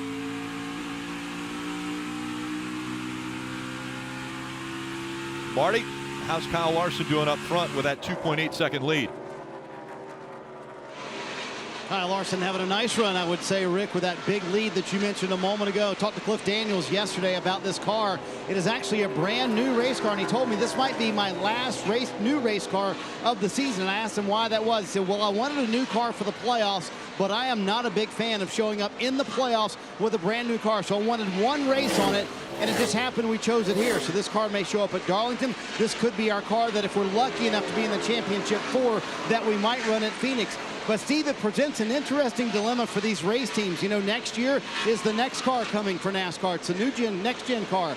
How much investment do teams put into building cars for a playoff and a championship run in 2021 versus knowing, you know what, after the end of Phoenix race, we're never going to use that car again. We've got to build all the new cars for our new stock next year. Yeah, all of these team managers and people that, you know, play that chess game, it is a battle. You know, if you're Kyle Larson and continuing to build new cars and winning all these races, you know, that's the guy you're chasing. So at what point do you put next year's development on hold to work on this year? I mean, look at the last 4 races. The stat there that is outstanding, it blows my mind, is 89% of the laps led. I mean, that just is unbelievable that they can be that dominant. What a journey Larson has been on. You know, Kyle Larson was suspended last year for using a racial slur during an online event last spring. He lost his ride at Chip Ganassi Racing, lost his sponsors. And then after training and rehabilitation, that program, he was given a second chance by NASCAR and was hired by Rick Hendrick for this season. And what a hire that was for Rick. Well, I mean, his performance this year is unbelievable. He won $1 million at the All-Star race, goes to Ohio, jumps in a sprint car, wins that race, wins again on Wednesday, comes back here, he's leading here. Everything he gets in is fast. Jeff, you mentioned it, right? Like, Hendrick as a whole has had a lot of speed, but now we're starting to see a race where Larson is the only Hendrick car, inside the top 10. So, you know, this 5 has something special even compared to his teammates. Yeah, Kyle Larson is, motivated. And what's amazing, too, is he leaves this series and runs dirt cars and wins in those, too. He's winning in everything he's sitting in right now. And watching his 21 car, Matty D, he's got a problem. Let's hear what he's talking about. Yeah, anything I can try here? Is motor running? Tell me what you got. Yeah, just sounds like it's down a cylinder. Yeah, when he comes by our booth, we can hear it. It doesn't sound clean. And we talked about this being an opportunity for him. Chris Buescher had problems racing for a playoff spot. Buescher had problems, wasn't going to earn many points today.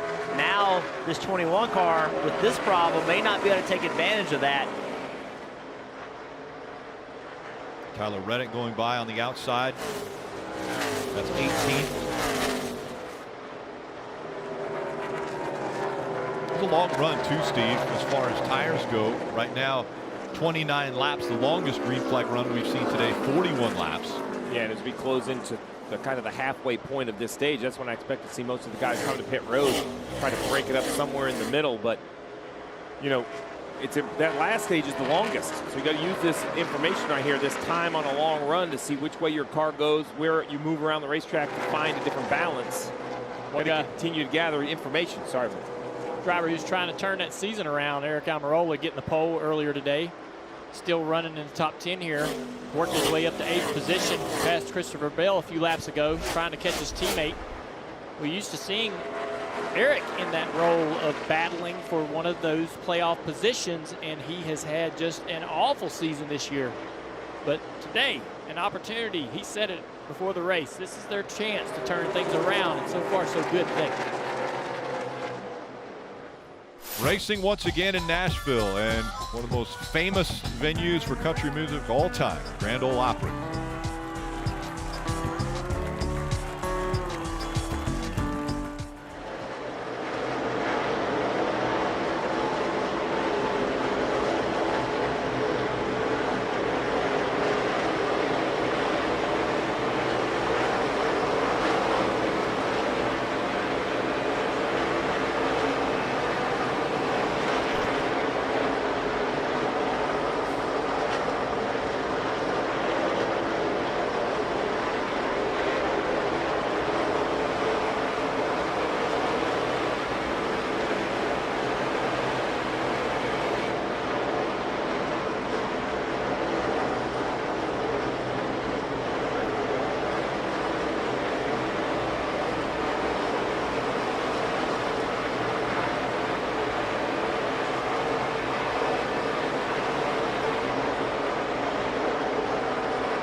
The Michael Jordan, Denny Hamlin owned 2311 race team driven by Bubba Wallace spins. He was running up in the 14th position when it looks as though that left rear tire is flat.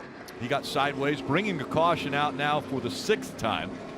And Steve, we were about to see guys come to pit road. We were probably 5 laps away. Yeah, very close to see green flag pit stop. So, you know, this will definitely bring everyone to pit road.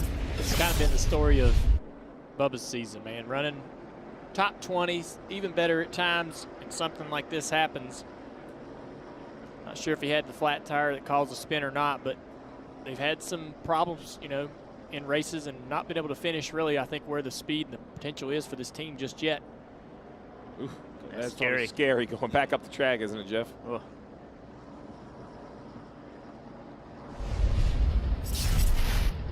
Parker.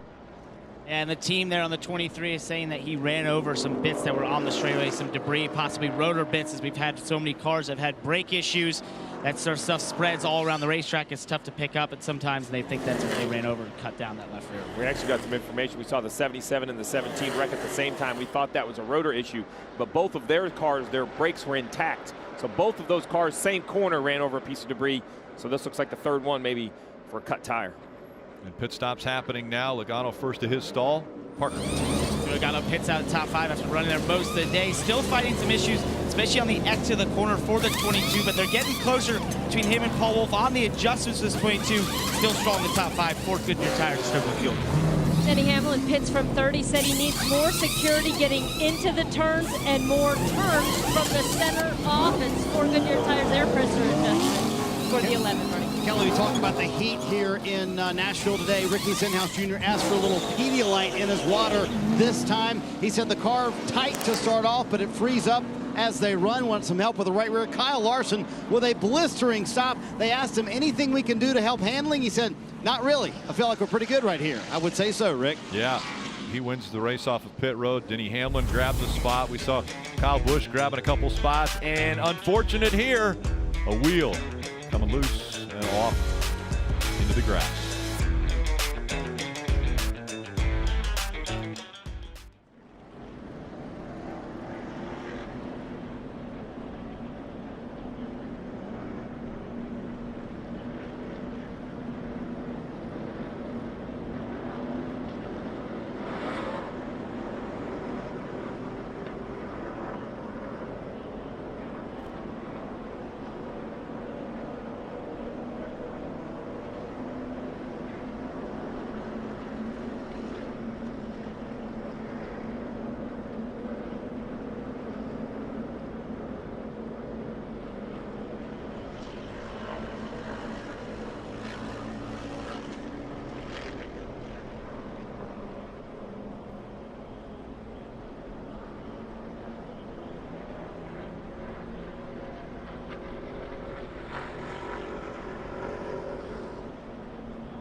NASCAR on NBCSN is brought to you by Monster Energy. Unleash the beast. Credit One Bank, the official credit card of NASCAR. Visit GoCreditOne.com. and by Ram Trucks, the only truck brand to win Motor Trend Truck of the Year 3 years in a row.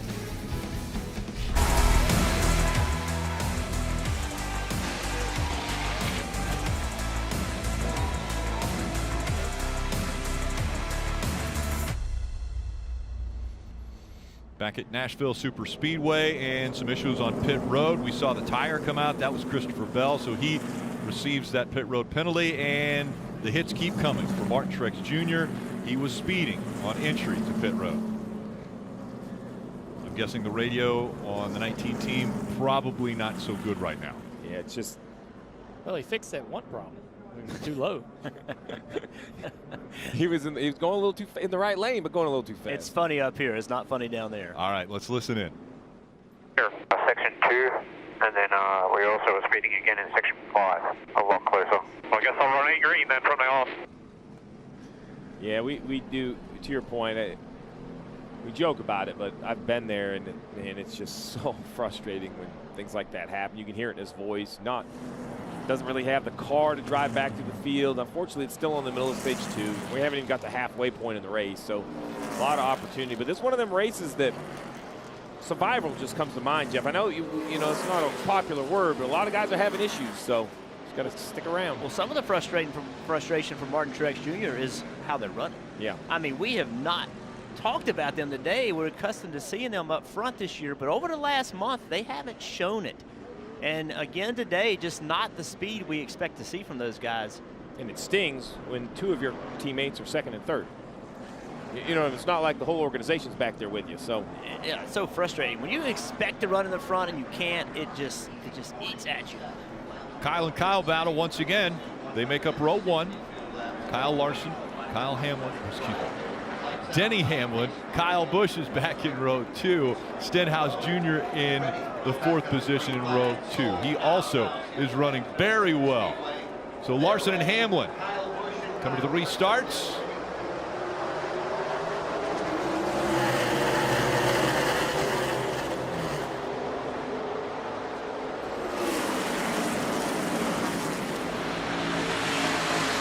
Look at Denny Hamlin getting up there. Will that upset that 5 car or help him, give him a push down the back straightaway? Stenhouse Jr. trying to take advantage of that.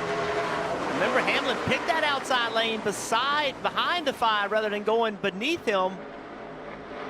18 has to get out of the gas there. Kyle Busch losing a little grip. 3 wide back here. William Byron working his way back up into the top 10 after several issues today. A little damage on that right front fender, and he's worked that out. Stenhouse Jr. still underneath Hamlin.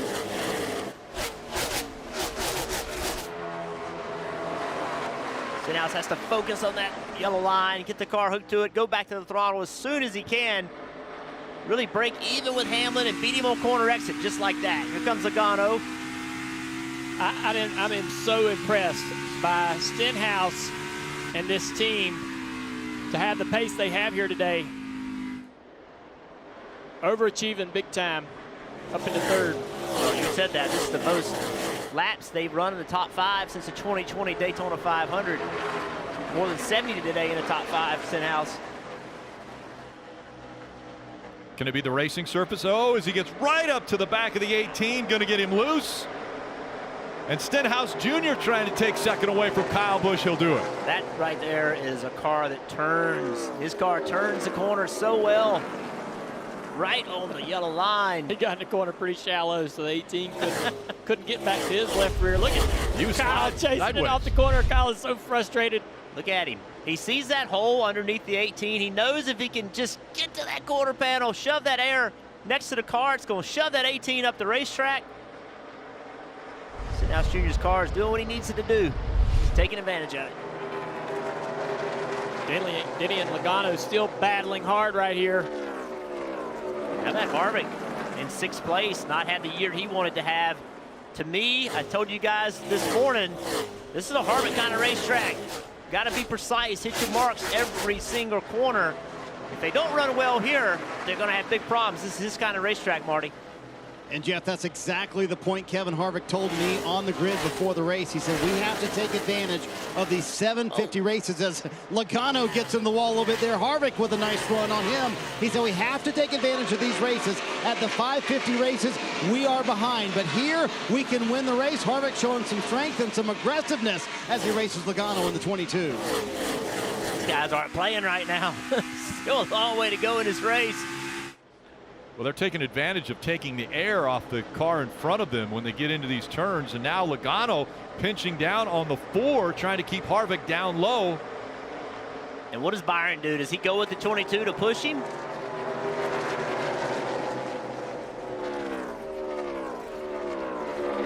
These two running side by side. William Byron back up in the mix. Here comes the 10. Byron's loose. Almirola's going to take advantage of that little bobble. Big slide in the back of that 24 car. Eric Almirola just having a great day. Drives up into 7th spot. Stewart Haas Racing. It's kind of been down this year. Look at where they are in the points. Harvick's the only one up there in the top 15. Well, Almirola, surprisingly, only one top 10 finish in 2021. A year ago, remember, he had a stretch of 9 straight top 10 finishes. It's funny how, teams just ebb and flow of the sport. Watch, right now, Hendrick is up. They were down. Last year was a different team. The year before, a different team. Sometimes multiple teams in each year. Crazy how they can kind of fade and come and go, Kelly. And that's the exact point that Mike Bugarevich, crew chief on the 10, said to me. He said, look, 2018, we felt like any one of our 4 Stewart Haas racing cars could win each and every week. That is just how this series ebbs and flows. They're on the wrong end of it right now, but they do feel like they're headed in the right direction. I said, how do you keep morale up on the team? He said, luckily in this series, as he gets around the 22, luckily you race each and every week, so you just kind of put it behind you and move on to the next one. He said, I've told my guys, I don't care if they get ticked off about our performance as long as they're still in there and working their butts off in the race shop, and that's exactly what they've been doing. They picked up momentum at the All-Star race in Texas last week, and it looks like they're going to continue to build on that here in Nashville.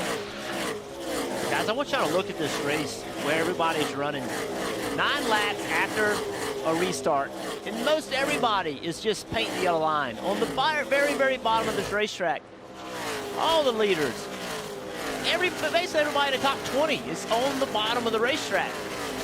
25 laps from now, we'll come back and we'll look again, and it's going to look different.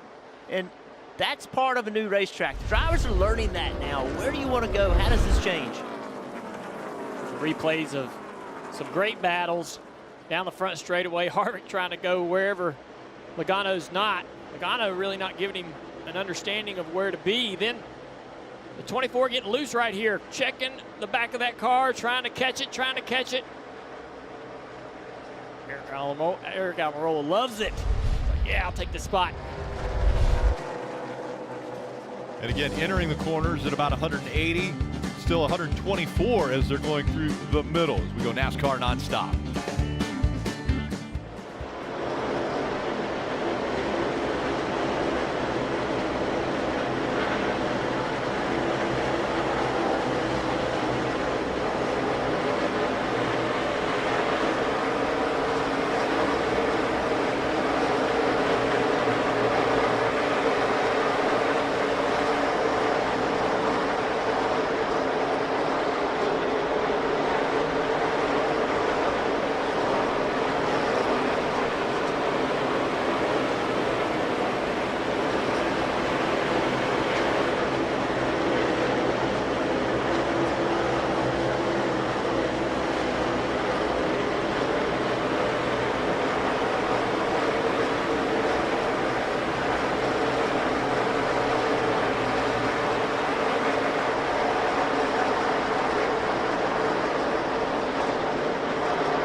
And aero coverage brought to you by Geico. Such a beautiful downtown area here at Nashville. And a good battle here between teammates. Here comes Eric Almirola looking to the inside of Kevin Harvick. Really surprising to me. I mean, he did go out and get the pole. It was an early draw for Eric in qualifying, but the speed is real in the 10 car. And they are making some great adjustments for him on the pit box to keep this thing working and actually making it better. A great battle right here. Denny Hamlin, Kyle Busch, his teammate. They've been going at it. Hamlin trying to take that third spot away. While they're running side by side, Eric Almirola is trying to drive up to these guys. Kyle's going to get behind his teammate instead of, he could have got to the side of him and continued to battle side by side and side draft, but he gets behind him, pushes him down the front straightaway. And two different lines. You know, Jeff, you just mentioned how everybody was running that bottom line, but that time we saw Kyle Busch run a little bit higher. Listen to the throttle. Listen to when he gets out of the throttle. Right there. Be nice if we could get this car under control. What do I have? I was going to tell you when he got back in the throttle, but he was yelling over me, so I couldn't do it. But clearly, what did he say? Not happy. He just is not happy with the car at all. What do we have? Yeah, I heard that part. You know, my favorite part of my job is for you drivers to listen to all these radios of the other drivers. I think all those years, I think y'all thought I was crazy. This is what, we listened to them all. We other than Kyle Larson and maybe Stenhouse, oh, you're going to get a lot of that. Followed by Denny. Kyle's got to run. Kyle's got up top here and found a little something. Trying to make this high line work. You know, that guy's complaining, but he's sitting there running in the top 5. That tells you even the guys out front, they're not perfect. Their cars aren't perfect. Nobody's done working on their car. And I was thinking the same thing. As much as he's yelling, how would you like to be running 20th? How bad's that guy's car driving? He retakes the spot from his teammate now that he's found some speed up high. That top groove, I like that. I love running up there. That's a great example right there of what this racetrack is. As you see the 10 car of Almirola going after Hamlin. We didn't expect to see a multi-groove racetrack when we came here. Just didn't see that at any of the races prior 10 years ago, but we sure have it today. And Kyle Busch, with a car that he was struggling with, found something, made the car better by moving in a different place in the racetrack. One thing I like about running at Highline on a day like today is that you don't use as much brakes. So with the brake temp issues that a lot of these guys are having, and just the pedal fading, you can kind of give those brakes a break. Cool down. Because when you run that bottom, you got to slow the car down to get there. You go run that top, you just roll the car in off the brakes right up to the top of the racetrack. As we see the battle up top for third, guys, I think we have to make a mention of Chase Briscoe, right? Rookie season, won 9 times last year in the Xfinity Series, gets the move up, takes us right over for Clint Boyer, was running in the 12th position. And I bring this up, Jeff, because you and I talked all week. Briscoe finally gets a little practice. Actually, you know, forget setups and all of that. Hey, this is what a cup car is at Nashville. You know, he's as close to even ground he's ever been, and it's been a rough season for Stewart-Haas. No wins. I mean, they had 4 last year. They've only led 57 laps. We see the 10 and the 4 improving, but I think this 14, you know, we can't, you know, underestimate the challenge that he's had currently running in the 12th, and really just 2 cars behind him, the 41 of Cluster, kind of the same wing. Got that win a year ago, now in his sophomore season, and he's, you know, right there in the 14th. So all 4 SHR cars top 15. That's a big swing, big change. It's a big change. And I know they hope it's something they can build on for upcoming races. You mentioned being a rookie. What a tough time to be a rookie without practice. Kyle Busch, big slide right there with the back of the car. Yeah, we've already heard he's not happy as he got passed by Eric Almirola. So Almirola up to 3rd. Ricky Stenhouse Jr. Another big slide. He's catching it. Ricky Stenhouse Jr. is 4.3 seconds behind Kyle Larson. That's how good that 5 team is again this week. And it's 5 seconds behind Ricky Stenhouse Jr. until you get to Eric Almirola. Great battle behind Kyle right here with the 11 and the 5 or the 4 car of Kevin Harvick. Great digger. trying to take a spot from the 11. Denny fading a little bit. Still running that bottom. Denny hadn't moved up the racetrack to find speed. Kevin's up there. Going to have the momentum off of the high side down the front straightaway. Kelly. Just a couple spots behind this battle, you'll find the 42 car of Ross Chastain. Ross has finished 7th or better 2 of the last 3 weeks, and I asked him before the race if he felt like they were really headed in the right trajectory, and he said yes. When we started this season, we were terrible, and I kept hitting things. And he said now the car's a lot better, and I'm not hitting people as much. But he had a lot of confidence. Qualified 19th, told me he felt like they could come away with the top 10 finish, and that's where he's running right now, Parker. Right, Kelly. Behind Tim is Joey Logano, who's fallen out of the top 10 as he's fought entry security inside that race car, but thankfully he has a very experienced team who can give him advice on how to help fix that. Take a listen. So 1, don't be afraid to back it up another half a car length down here if you have to. 3 back.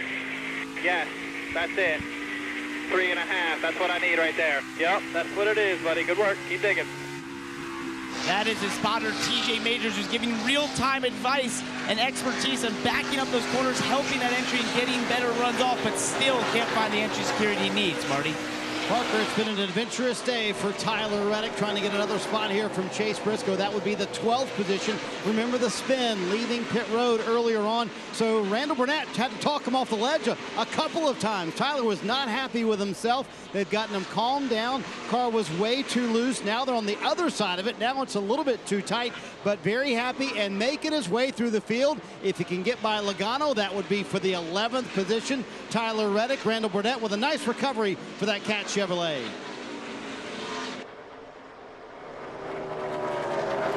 We expected to see Tyler Reddick, or I think a lot of people thought Tyler Reddick was going to run well here because of that high line that has come into play here. And you see Tyler Reddick right up there trying to make that speed work, carrying the momentum here at Nashville Superspeedway as we go NASCAR nonstop.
Watch closely here. Cole Custer, the right rear, is about to shred.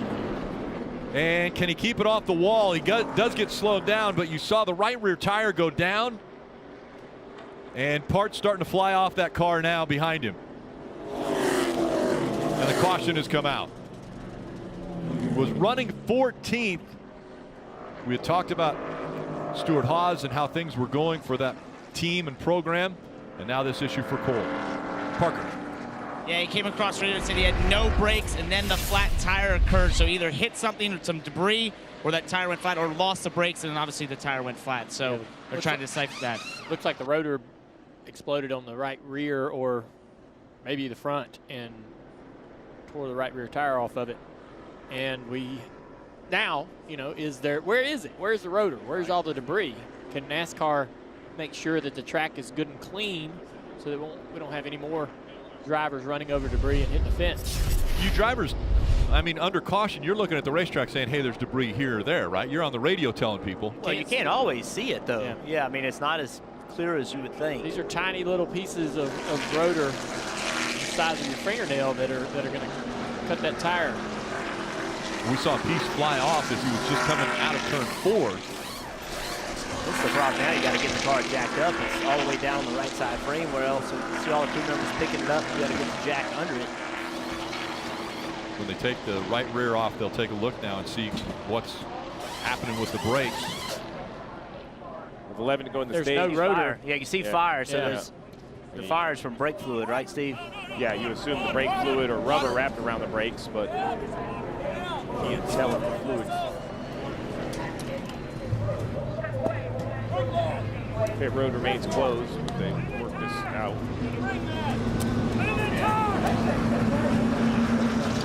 Tire's still on fire. And, you know, how disappointing. You just talked about having a good day.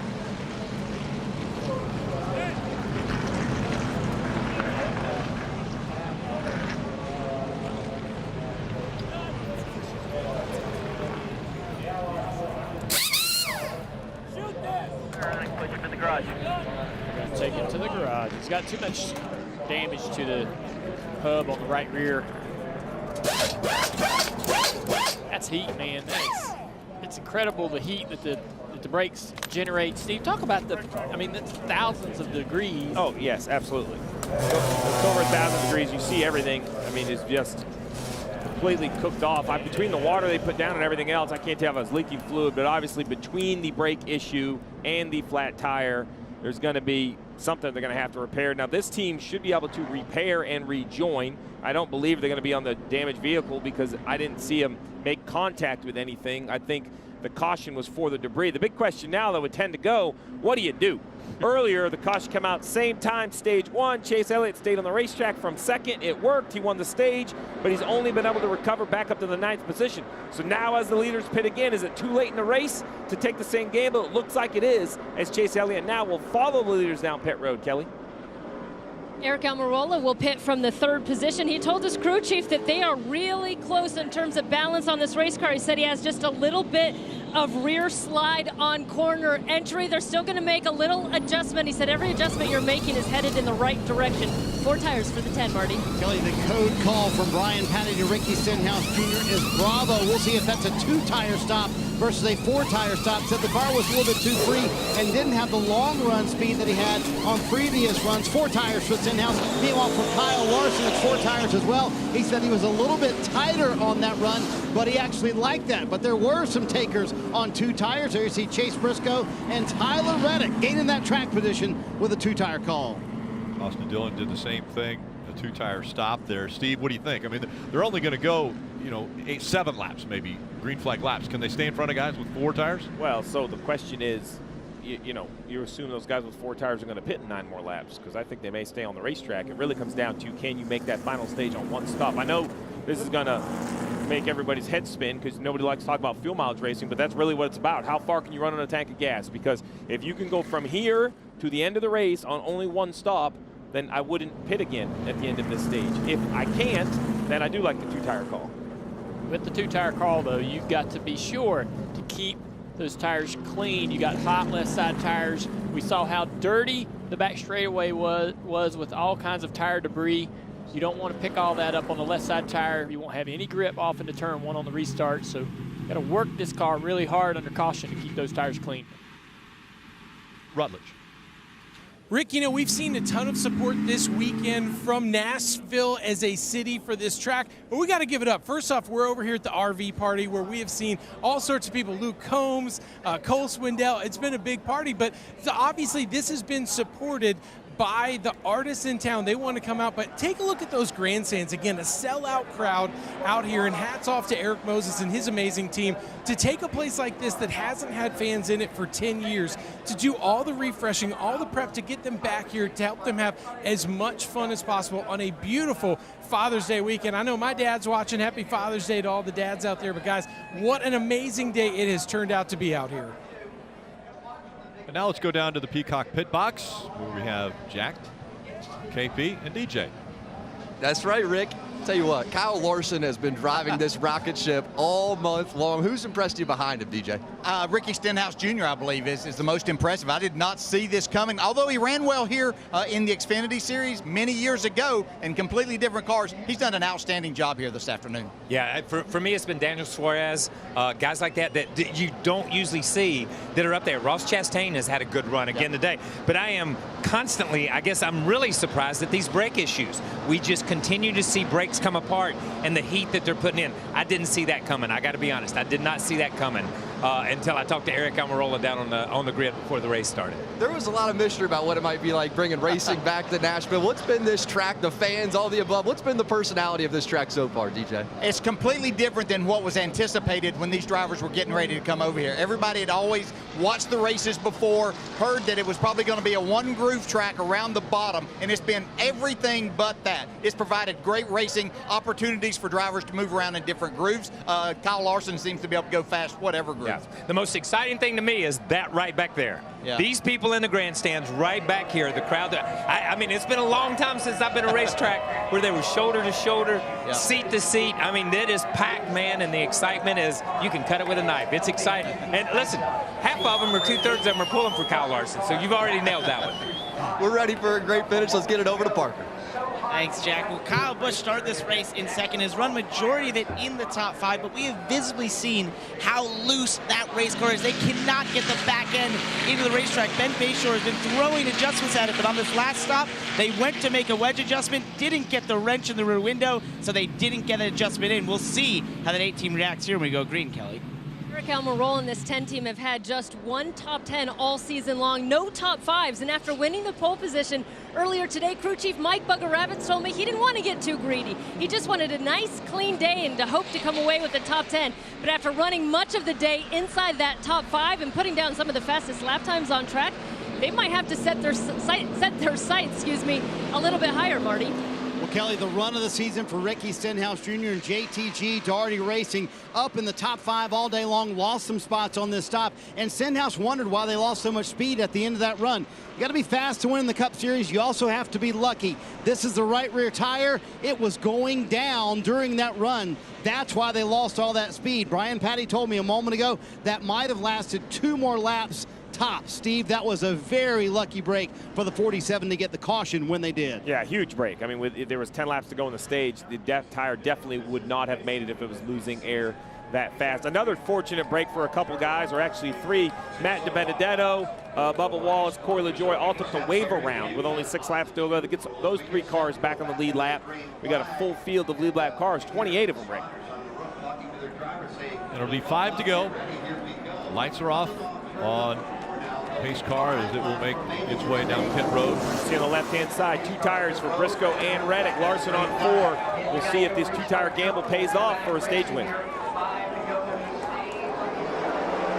Back up through the gears they go. A great restart for Briscoe. Chase Elliott jumping up to the outside, making it 3 wide. Larson already to second. Larson to second, working to the outside.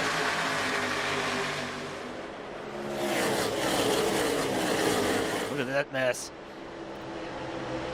3 wide into 3. 3 wide, 2 rows.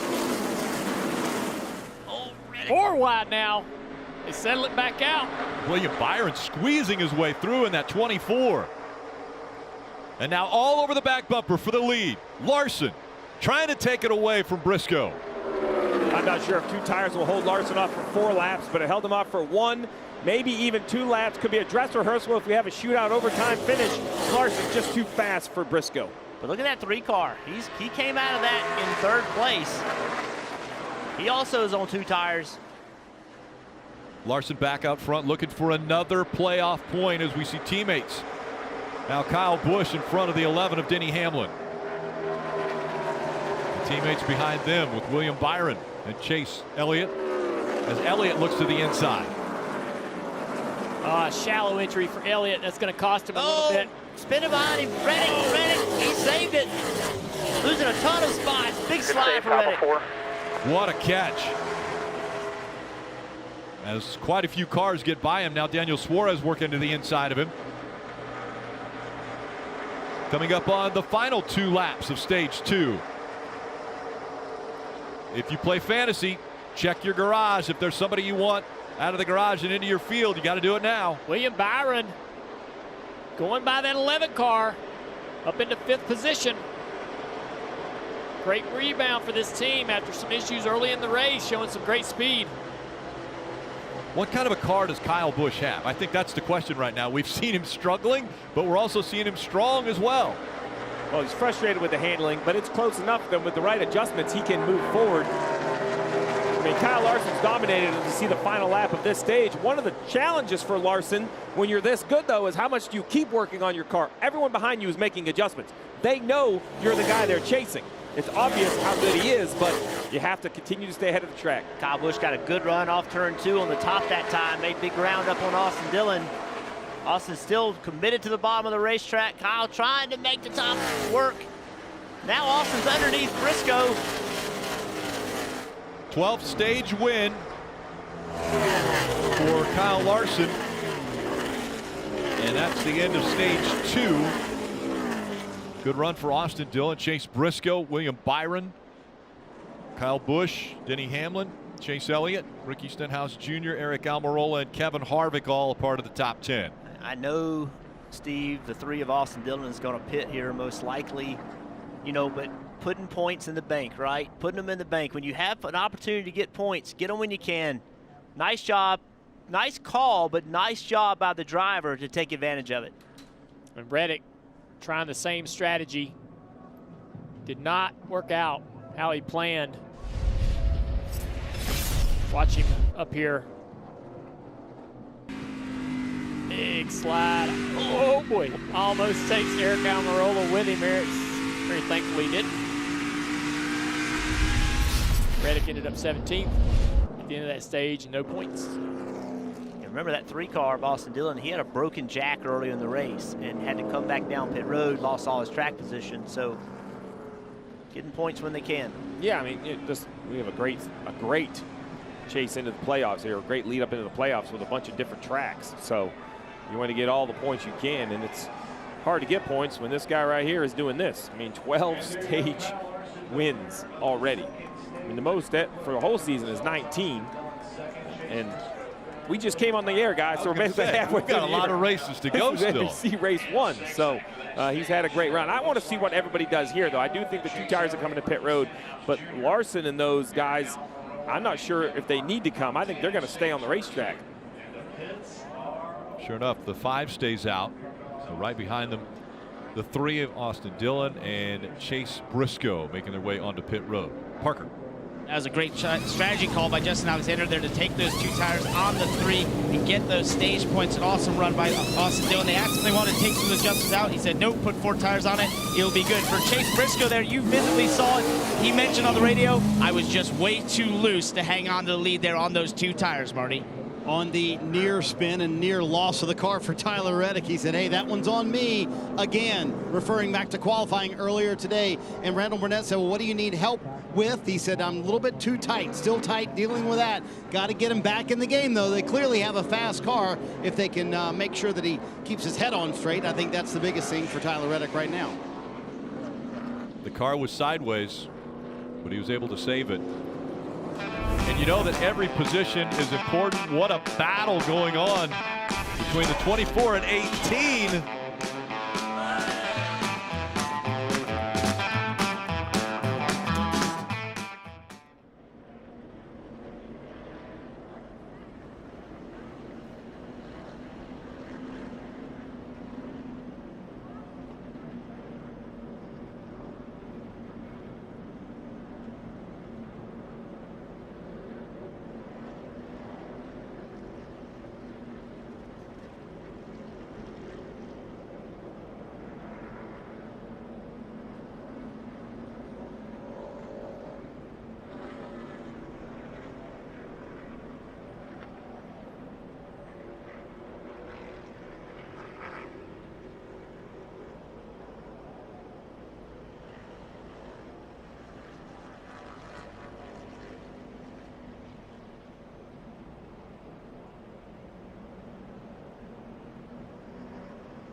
Well, next weekend on NBCSN, it's a Cup Series doubleheader from Pocono Raceway. Again, last year it was Harvick and Denny who won during that doubleheader. It will be Saturday at 3 p.m. Eastern, Sunday at 3:30, and Xfinity Series also running on Sunday. So a doubleheader on the Pocono weekend.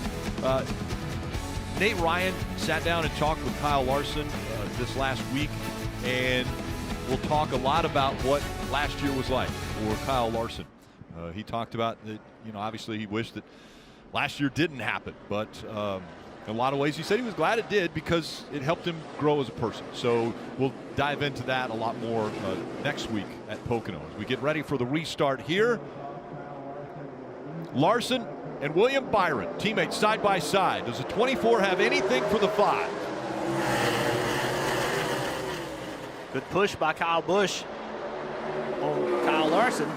And Kyle was ready for that restart.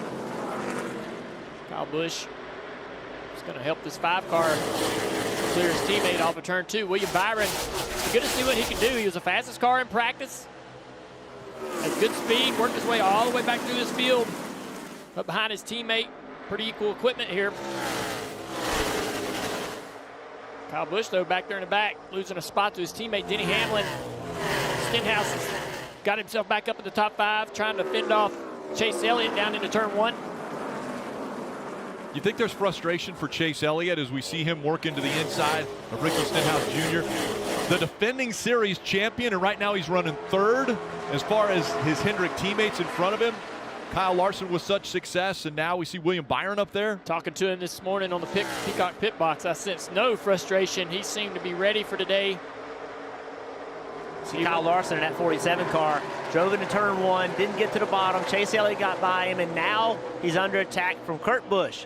One little slip like that, and everybody around you sees it. They're trying to take advantage of it. Oh, that 18 almost in the fence. What a save. Look at the run Kurt Busch has in the 1 as he goes to the outside of Chase. Chase had to lift. For whatever reason, Kyle Busch almost in the wall. He's going to lose 3 spots right there. Those are 3 important spots. The further back, you got an ill handling car. That clean air can help you, but as you fall back further and further, that ill handling car gets way, way worse. So each spot here, each spot he loses. Let's take another look. Off turn 2, in the gas, just a back, has no grip. Look at that. It's like he's running a dirt late model on the boards right there. Barely maybe touched that right rear quarter, and he's trying to hold off, losing another position to Kevin Harvick down here into turn 1. Harvick rolls that bottom. Gonna clear him. And I think we're wondering now who learned the most in the first 2 stages with this last stage in front of us. Was it Kevin Harvick, say, who's moving up toward the front? William Byron, what did that team learn? Denny Hamlin. Yeah, and your guaranteed yellows are behind you. The stage ends are behind you. So we may have a bunch more yellows, or we may not. We may want 105 to the finish. So you have to continue to take and be aggressive. And that's, I think, what you're seeing. As you mentioned, Junior, when somebody wiggles or loses any momentum, people attack right away. There's no give and take. There's no patience. They don't know if they'll have this field close back up again or not. Kyle Busch losing another spot to Chase Briscoe behind him. Chastain and Almirola, 2 guys I think have a little bit more pace right now. Also going to be right on the doorstep of that 18 car. Down the front straightaway, a little push from the 42. The 10's going to have an opportunity to make a move here. You see what Kyle Busch has done. He was struggling up top and just decided, I'm going to put it down the bottom. Couldn't keep it on the bottom right there. Tried to commit to it and just, we got a spinner behind. Spinning in turn 2. And the 37's around Ryan Cruz. Truck Series winner from Friday. Got a right front tire. He was running 23rd when he spun. Smart move right there, not to drive it off the bank and onto that flat, tear the nose up. Kept it on the bank and gas it up and get it pointed in the right direction. Is it something blue? We're just bringing straight to us. Right side's here, guys. Now, this is the car that was talking about the vibration in the brakes earlier today. You see the sparks on that right side. A lot of flat tires today, and they seem to all mean, they don't have a lot of time on them, so definitely some debris. I think the concern now is just trying not to drag the sway bar link off or anything like that, and damage any of the right front suspension. Just going to wear the splitter off on the right front edge.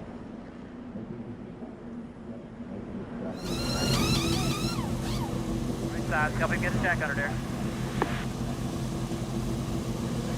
They're going to jack up the right side. Yeah, they're going to jack up the right. Get back over here. All right, let's go. Oh, we can't go, we can't go, we can't go, we can't go, we can't go. God dang it. Yeah, you can't go. There's nowhere to go. All right, so the confusion here, this is something we're going to review on Monday, because it's unfortunate to have a flat, but they didn't have to go through all that. I mean, they just picked it up reasonably high enough. So Some of our leaders are on pit road here. Kelly. Handful of them anyway. That's Ross Chastain in the number 42 car. He's just been loose. It started in qualifying earlier today. They've been working and working to try to tighten that car up, but that's been his biggest issue. It's going to be 4 Goodyear tires for the 42, Marty. Alex Bowman comes in from the 13th position. Man, it's been a struggle for this 48 team today. Of course, the contract extension announced on Friday for fresh Goodyear tires. On one stop, they put a spring rubber in, made a wedge adjustment and a track bar adjustment, trying to get that car to handle better. He's been loose. Now the car a little bit too tight for Bowman. Getting ready for the restart. Again, John Carter Cash talked us through our open earlier. And you see that Johnny Cash talked about legend as a dad.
Welcome back to Nashville Superspeedway, a sellout crowd here. We've got 100 laps left. The fans have had a great day out here. You see that hashtag NASCAR. Rick, it seems like the fans are up for it. What do you think we're going to see in this last 100 laps, buddy? Well, I think that's the question. And we've been, excited to find out what it was going to be like coming back to Nashville for racing. The fans obviously got a great show all weekend with the Truck Series race on Friday, Saturday, a beautiful one there as well. So the fans, they're in store for a great one here as we get ready for the final 100 laps. And you can go inside the headset with access to NASCAR Scanner. for only $2.99 a month. Listen in on the pit strategy, which we've seen some already today, spotter communication, crew chief calls. Just visit NASCAR.com/scanner and start your subscription today. Should have started that subscription this morning because there has been some great scanner audio, and I don't think we're done with it with 99 to go. Let's take a look at what happened to Ryan Preece down into turn 1. Got a little replay here. Car sideways right there. Yeah, we're here when he lost brakes, so his corner entry speed obviously quite a bit higher than he was hoping for. Did a nice job keeping it out of the wall. Unfortunate for Ryan Preece, and now these two will line up once again. Hendrick Motorsports drivers, the 24 and Kyle Larson. You mentioned it, Junior. That 24, William Byron, he's been fighting his way up through the pack very fast yesterday. Let's see what he's got right here on this restart, lining up with Kyle Larson. Can he take the fight to Kyle Larson? So far, we haven't seen it, but with this improved track position, can he take advantage of it? And you see 3 Hendrick Motorsports cars in the top 4 right now. Once again, another strong weekend, but there is still 98 laps to go. Green flag back in the air.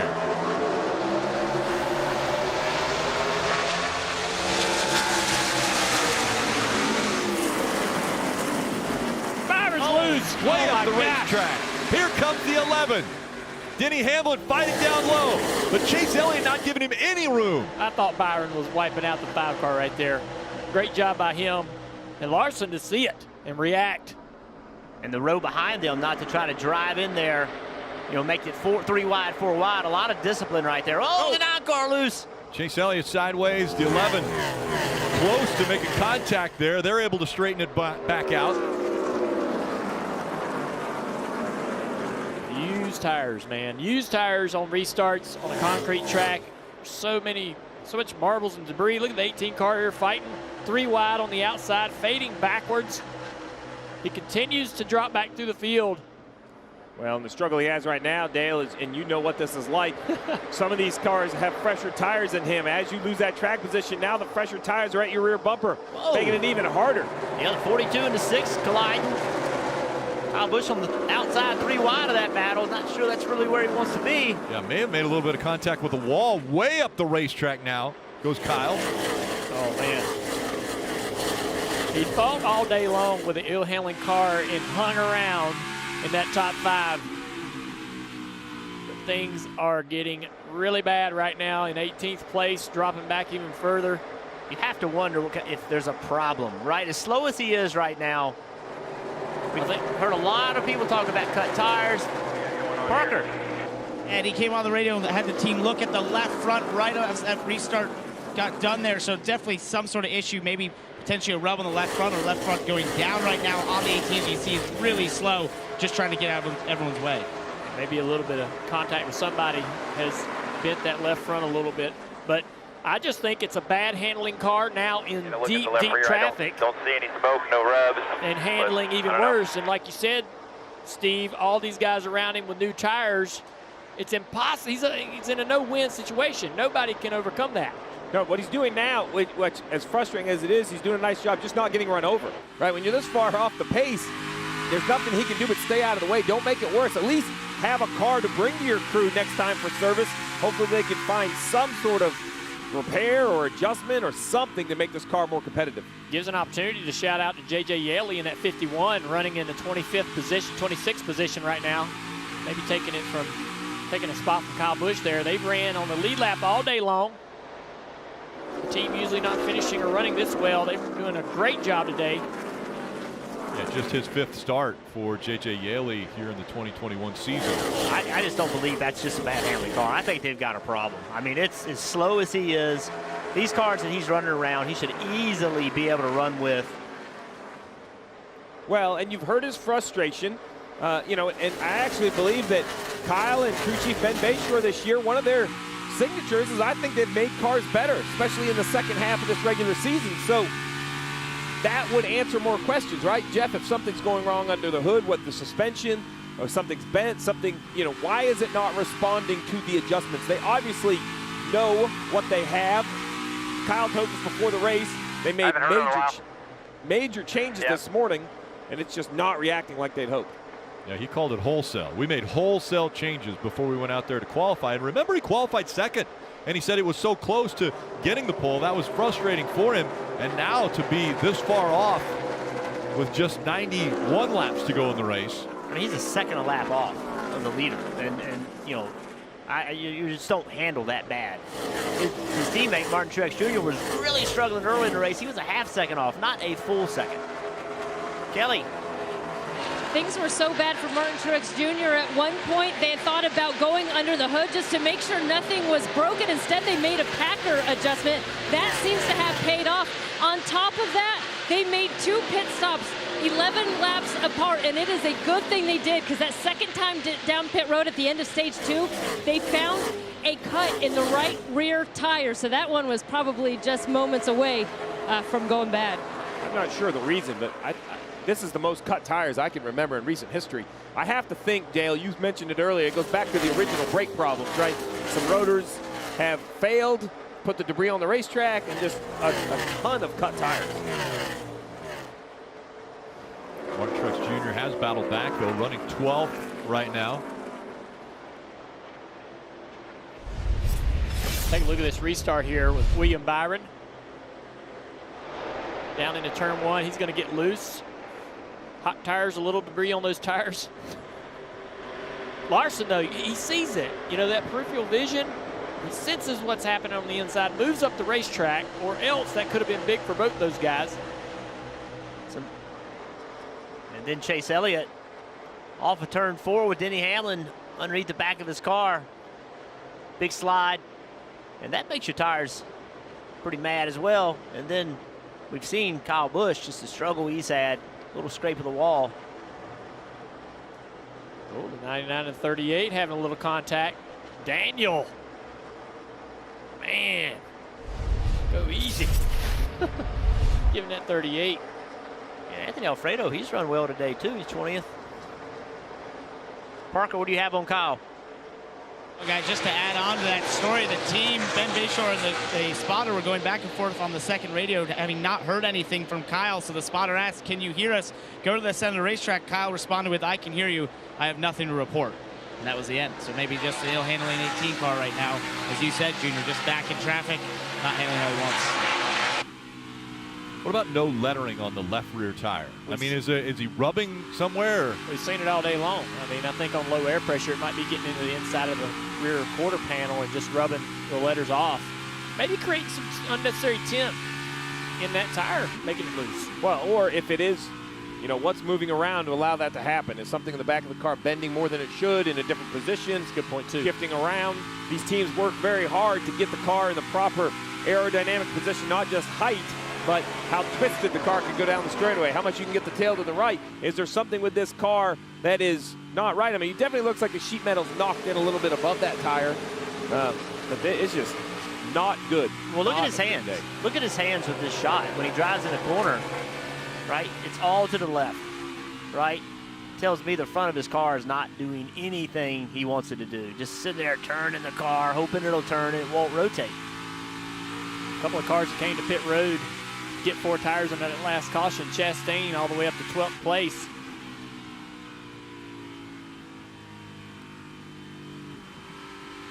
Not very many drivers have been able to take their cars and drive through the field, even with tires. But that 42 has had pace all weekend. They've had a couple of good weeks. Not really running that great. Not running good at all. Up until the last few weeks, they found some good pace in this car, and he's shown out. Some of that, I know he's run Cup, but not in competitive equipment. Some of that's learning how to race. Got a caution. Oh, got a car in the grass on the backstretch at 23 of Bubba Wallace. Again back there. An issue. Right now, a little bit right. Leader just off at 2. Halfway down the back straightaway. Have to wonder how that happened. Left side tires are up. Parker. Well, he came on the radio and thought he had an issue with the left rear just about a lap or 2 before that happened there. So I wonder if maybe that left rear is going down or maybe even a little more issues there. Everything looks good on air pressures. 10th caution today. I mean, we've seen a lot of these racers run green, green, green. This thing has been caution-filled. Let's see a replay here for what happened. 23's on the inside of somebody. Up off of turn 2. There were almost 3 wide, and I don't think Bubba knew that. McDowell on the inside of someone. So Bubba comes up off the corner and gets into the left rear of Michael, who was a little bit lower than Bubba anticipated.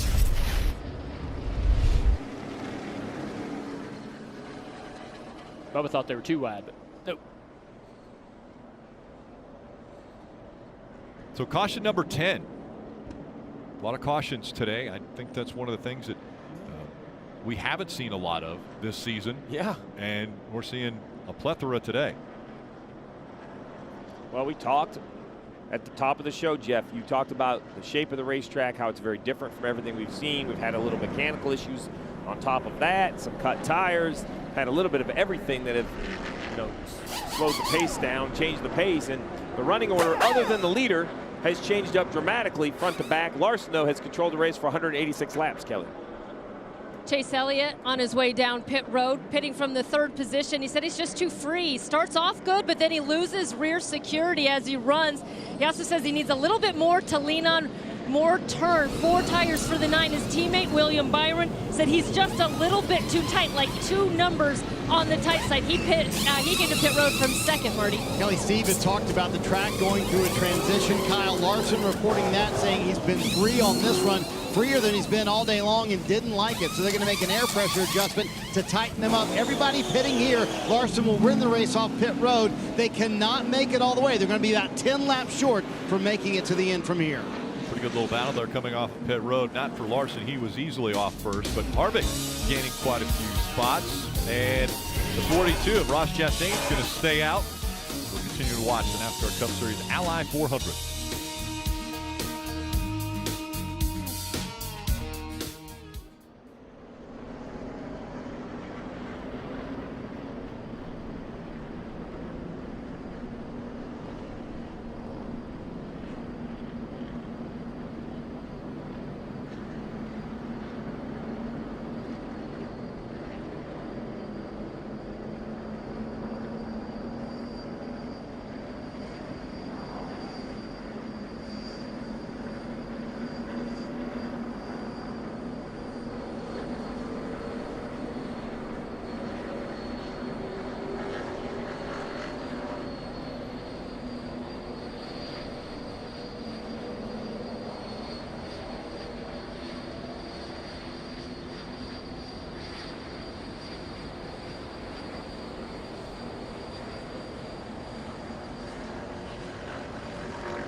Racing will be back here in Nashville. That's the Korean War Veterans Memorial Bridge. They'll race over that. That's on August 8th for the IndyCar Series at Music City Grand Prix, 5:30 Eastern. Brett. Rick, I found the swimming pool, but I also found something that reminded me a lot of what you guys are talking about so much today, a rotor. I got this Frisbee here. So, Steve, help everybody understand. We know at so many tracks, all of them run, of course, a rotor and a caliper, but why are teams running a rotor that's smaller and thinner here? What's the trade-off? Because that seems to be the big part failure today. Well, basically, you have a few different options. There's 3 or 4 different ones that teams can run. You run heavier rotors at the short tracks. You don't want to run anything heavier than needed. I just think teams underestimated the amount of brake usage in the race. Parker said in his practice he didn't use very much. In the race he used a lot. We'll see how it works on this restart. Let's see what happens with Ross Chastain. He stayed out. Kyle Larson was the first off of pit road on 4 fresh tires. How much will that positioning help Ross Chastain as he's going to be under attack now for second? Man, that was tight there with William Byron in the middle. 3 wide. Harvick backs up turn 3. Gonna try to get a run off the corner underneath the 42 here. Kurt Busch right behind Harvick. Kurt Busch having a really strong day today, gaining a lot of points if they can finish this off. Still another stop though, Steve, right? I mean, too many laps as far as fuel, as we see Hamlin go way up the racetrack. Yeah, 77 laps, a little bit further than we think we can run. A couple cars, Bubba Wallace and Mike McDowell did come down and fill up their tanks right before green, so maybe they have the option to stretch it, but it would be a long ways. Denny Hamlin middle of the track now as Chase Briscoe is working the low line to get by him. Joey Logano will try to get by as well.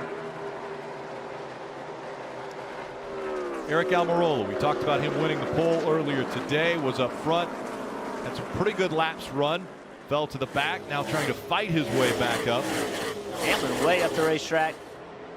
He's struggling a little bit here. Trying to stop the bleeding a little bit. He's going to run Eric a little tight. Eric can't finish the corner.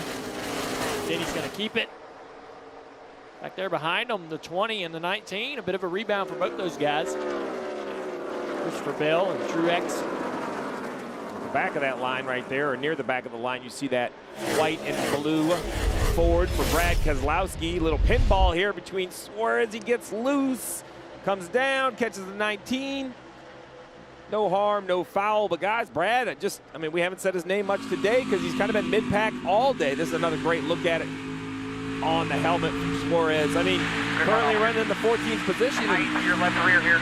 Jeff, he's kind of been stuck there, right? We haven't seen Brad move forward or backwards. He's just been kind of middle of the top 20. Yeah, it's been a struggle all day.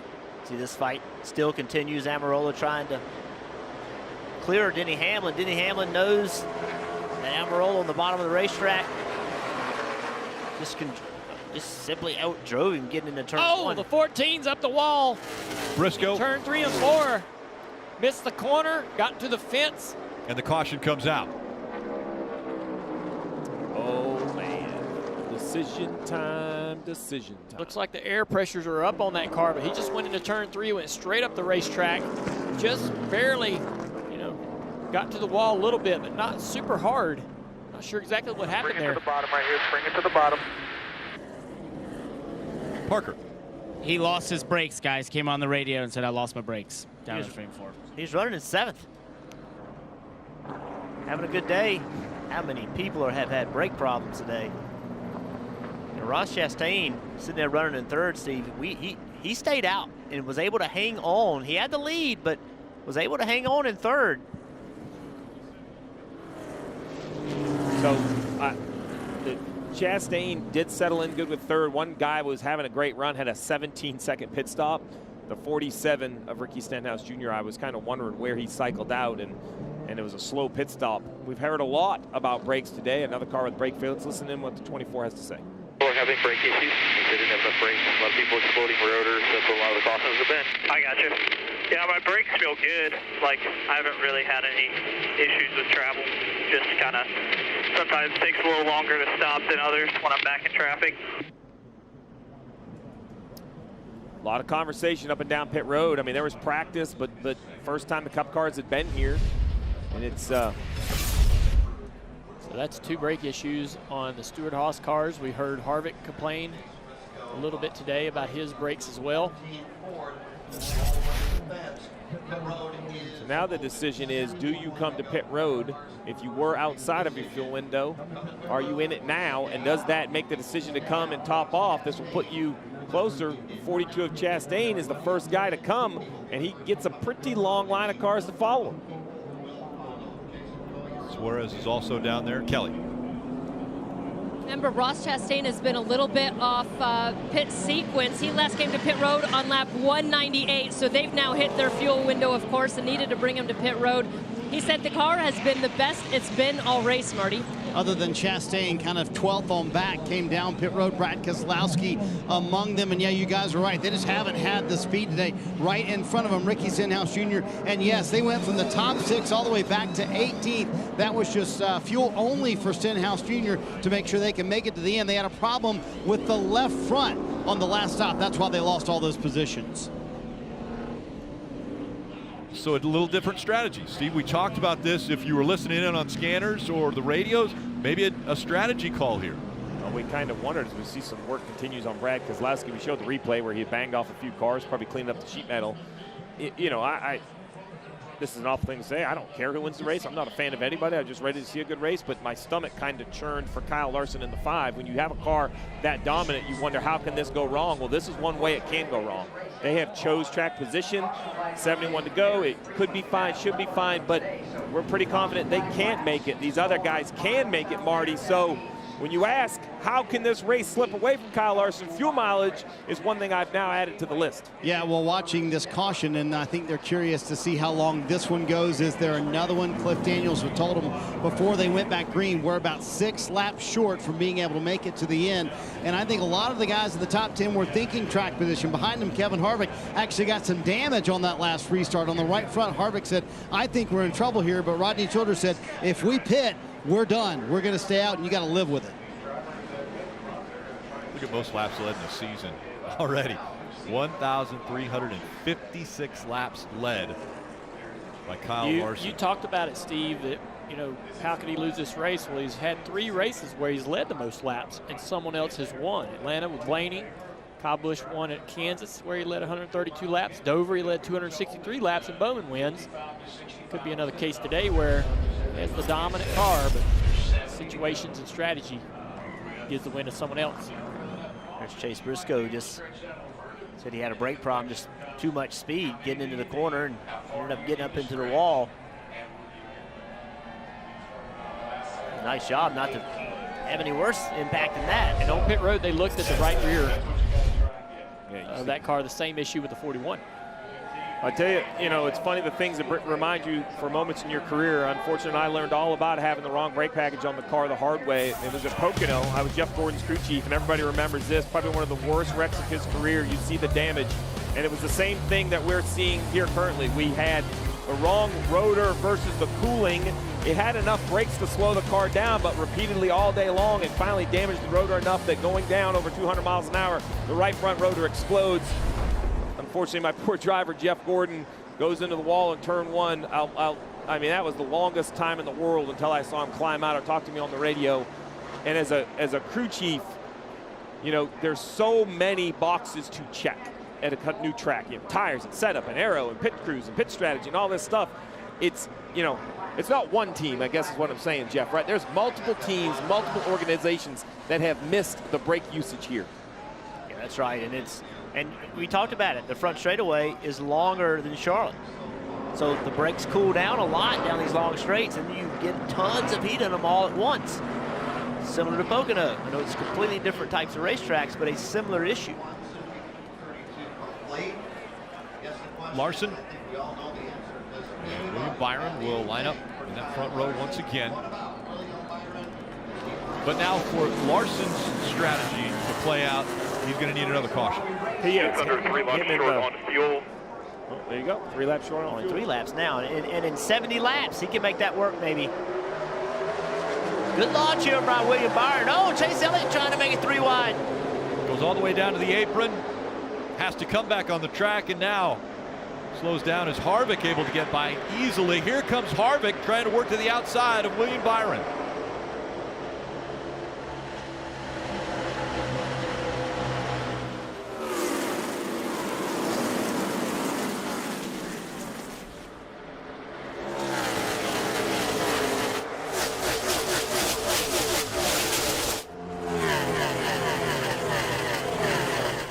pack. I mean, we showed you the front 2 or 3. These guys have kind of sorted out the 2 wide back here, but it was 3 and 4 wide. No, they're looking to go 3 wide again as Chastain climbs the hill, getting to the outside of Dillon. Couldn't quite get there. He's not afraid to go up there. He's got those new tires, and he feels good about the speed in his car. He's trying to make it work and take every spot he can while he has everybody so close together using that high side there in that 42 car. Use those new tires, and if this thing does run green, be the first guy best on fuel, right? I mean, this sounds silly, Rick, but this could be the race for the win if it falls your way, and you have to kind of coach your driver that way, like, hey, the 42, you're racing the 3. You have the same fuel strategy. That's a very important position for us. The 9 trying to get to that back bumper of Kevin Harvick. See if he can get him a little bit loose. And he drives down in there deep, trying to upset the back of that car. Couldn't get close enough. Loose. Made himself loose. Yeah. Got so close to him it pulled the air off of his car. Larson, Byron, Harvick, Elliott, Kurt Busch, the top 5.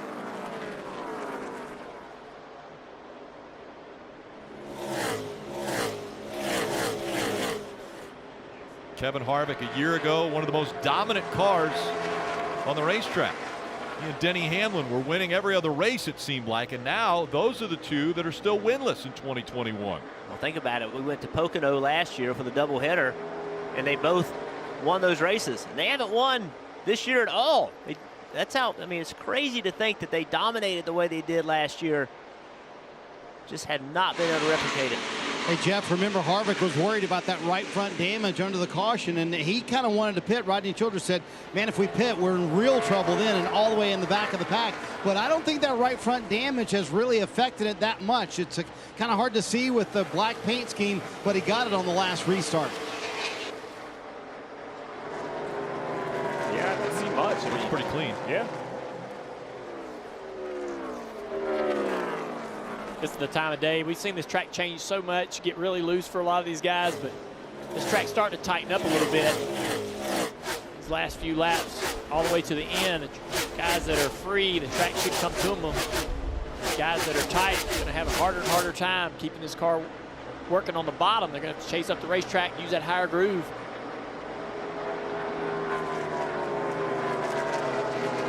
Showed the struggle with Kyle Busch. He's back in 20th, trying to work himself back up to the back.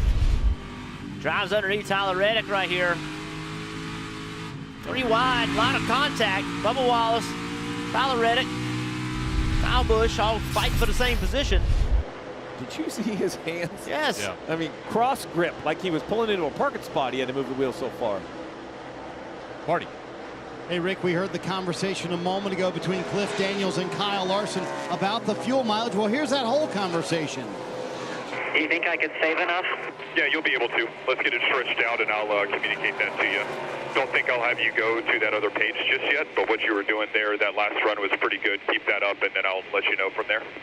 So the first part of that was we are 3 laps short. So, Junior, I'm assuming as a driver, you want to know as soon as you have to, right, that you got to save fuel. But so far, Cliff Daniels has said, do what you're doing. I don't want you to go into saving mode yet. 61 to go, but they've got to save a little bit to make it to the end. I think it's a little concerning. I don't know if you guys see the grill of that car. It looks like there's quite a bit of debris on the front of that number 5, but I'm sure they're giving him all the information they can on lifting and where he needs to lift. They're doing they know all this. They talk about this in the shop, so he knows exactly what to do inside the car to save as much as he needs to save. So this should be pretty straightforward for this 5 team to save what they need. And when they say page, more debris now. It's still all in the good area of the grill, so it should do a whole lot to your water temp. We'll see if the 51 can help us out when we get there. And that's the 4th time today they've had debris on the grill. So he's got experience getting it off the grill. All 3 times previous to this, he's been able to get it off. Let's see if he can use lap traffic to do it this time. He says the good area, that's the area where it's covered, right, already with tape and so forth. But there is a little spot on that left side where there's a piece of debris over the holes that they need for cool air. Yeah, and when he was mentioning about fuel, he said page. I assume he's going to move a page on the dash to give him some sort of feedback. And the good area of the grill is a big portion of that grill allows air in, but it's actually limited downstream, and it really has nothing to do with what's on the front because more air goes in that can be used. Off to the side a little bit is where a lot of guys adjust the tape. I mean, there's a lot of different stuff, but it actually looks a little thin, like almost air could go through it, almost like tissue paper, but we'll have to just listen in, see if the temp gets an issue. Yeah, we saw the 51 of J.J. Yaley. He's up there in front, but not running nearly as, and more. Picked up some more right there. More debris there. Probably got even more now. Oh my gosh. Yeah, we did, but that's on the nose. That's not really on the grill. So do what you can when you get to the So 51. positive. I'd be freaking out. If I was a crew chief, I'd be like, get up there and get that off. Cliff Daniels is flat out a coach, isn't he? He's like, He oh, is. it's all good. Don't worry about it. You can Plus see 7 so far on the temps, by the way. You can see over on the left side, it's honeycomb. There's larger holes. That's where some of that newer debris has gotten to. He's got a lap car right here about, I don't know, 40 car lengths in front of him, 51 of J.J. Yaley. He can get up behind that car and try to get that debris off. That's the bad part of the grill. You don't want that left side covered. That's what he needs to do. So he hopes that the temps can stand however much time it takes for him to catch this 51. And when he gets there, it should be able to come right off. And on top of that, he's still... 51 is aware when you get to him. 51's aware, so aware. the 51's going to help or understands that he's going to use him. Spotter's gone. The two spotters have gotten together on top of the tower, had a conversation. Plus 15. Oh boy. So plus 15, so they have a mark that they want to be at on water tip, and it's 15 higher than that right now. Jeff, in 2 laps, it's gone from plus 7 to plus 16. So I don't know, Steve, if that would concern you much. Well, I mean, you definitely want to try to get it off. I wouldn't have worried about it at plus 7, but at plus 15, you definitely want to get some, want to get the debris off the grill. Not to mention, remember, if this turns into a fuel mileage, an engine that runs hot is definitely less efficient. I love to watch this, though, how good these drivers are at getting up behind another car and getting this type of debris off the grill. It's fun to watch, like art. The dilemma here, he has a 2-second lead over William Byron, but he's trying to catch up to the 51 to use the 51 to get the debris off of the grill. And he's more than likely not in fuel savings mode because he's trying to get there as fast as he can. So this is going against what he's trying to do in terms of fuel mileage. He's already led 210 laps, and this is the 8th time that Larson has led 200-plus laps in a race, but only won once in the prior 7. So Kyle Larson trying to get this debris fixed. Catching up now to Yaley. We'll see if he gets right up to the back bumper to clear that off. Rick, the interesting thing is that Cliff Daniels just told him a moment ago, you're doing enough on the fuel savings front. I don't need you to do any more. So I think he may have met that satisfaction. And there goes that debris from the 51, just like you planned it, right, Jeff? Clear now. Stay there. It's amazing. Till you get there. You know, and they're going to let him know. You got all of it. You got all of it. There you go. You got all of it. Spotter gave him the information. Now the only thing he's focused on is saving fuel. That's the only thing that matters. And remember, Cliff Daniels, the crew chief, he can look at that data to understand how much fuel is flowing through that and how much fuel he can save. Kyle's like, all right, you told me I got it all, but I just want to make sure. So he got up behind that 51 again on the back straightaway. That one piece on the inside left side, that's one they added. That's something the team has added throughout the race. So The grill is completely clear. clear now. Nice job, and just keep managing those inputs. So a hurdle they had to get over was debris on the front of the car, and that goes away. And when it goes away, Cliff Daniels becomes a lot happier crew chief. Going NASCAR nonstop.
Kyle Larson still out front, a 2.7 second lead over William Byron.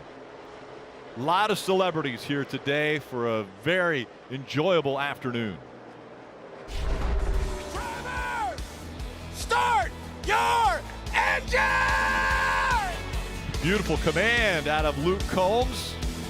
Chris Jansen entertained the crowd here with a pre-race concert. CeCe Wyans gave the invocation. Brad Paisley co-hosting the pre-race show with Dale Jr.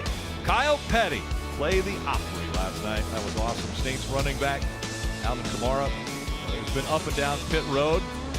And of course, Pitbull, he's here, co-owner of Trackhouse Racing. Musicians, athletes, all alike enjoying the return to Nashville for the Cup Series.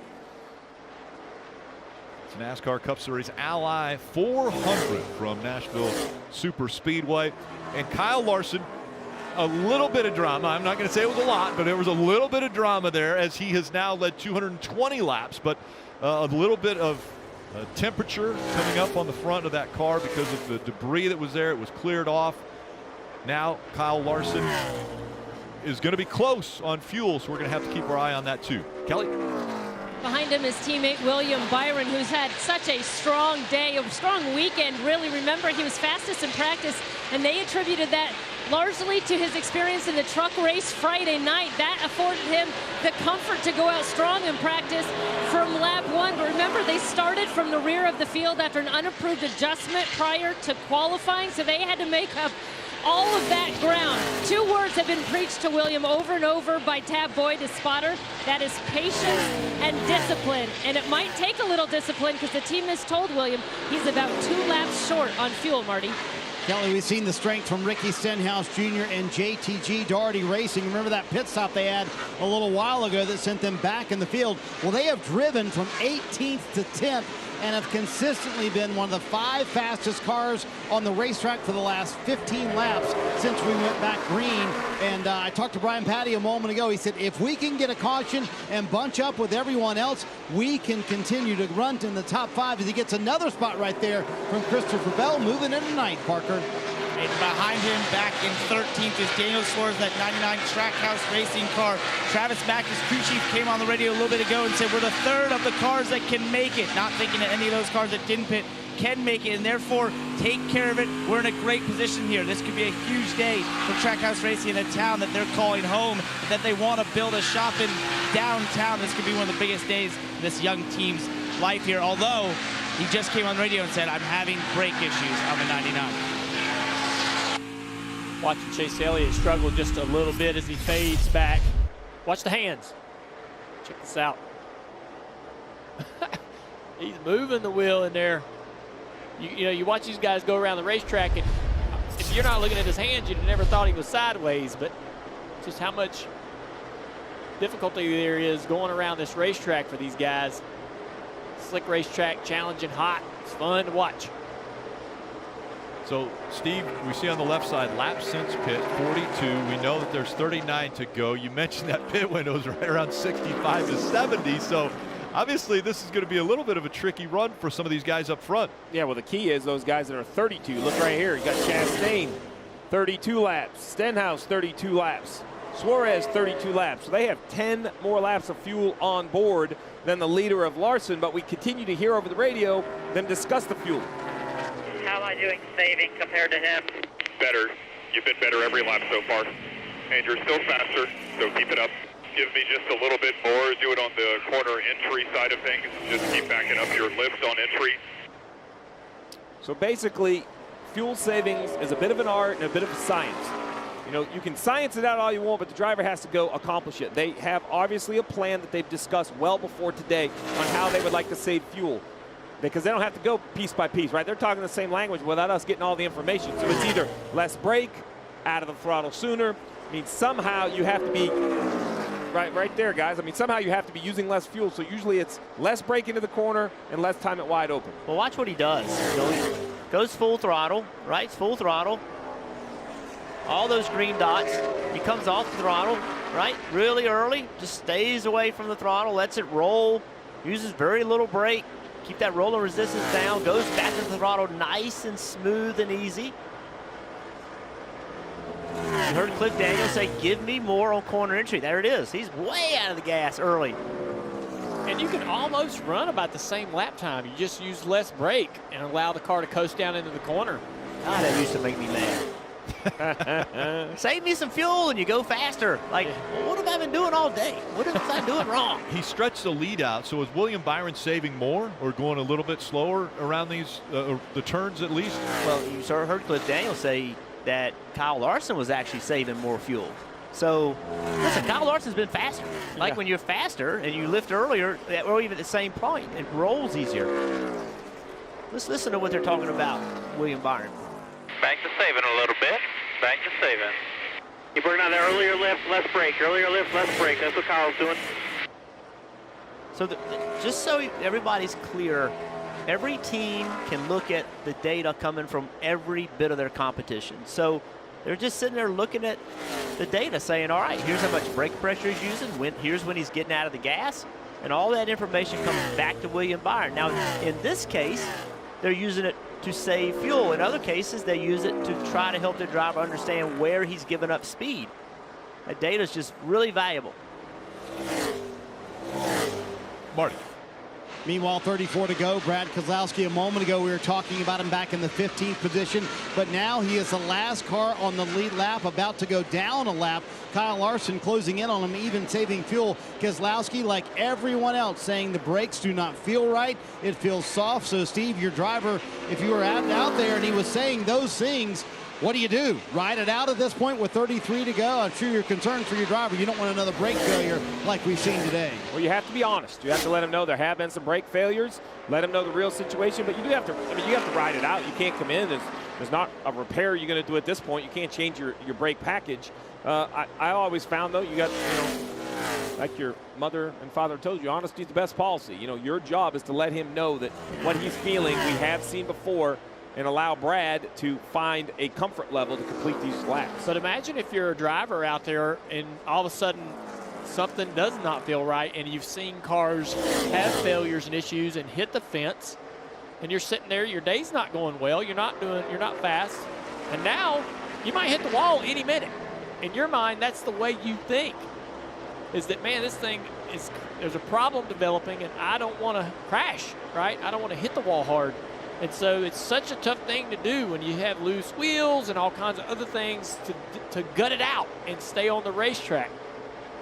Well, you saw right there, Keselowski out of the gas really early.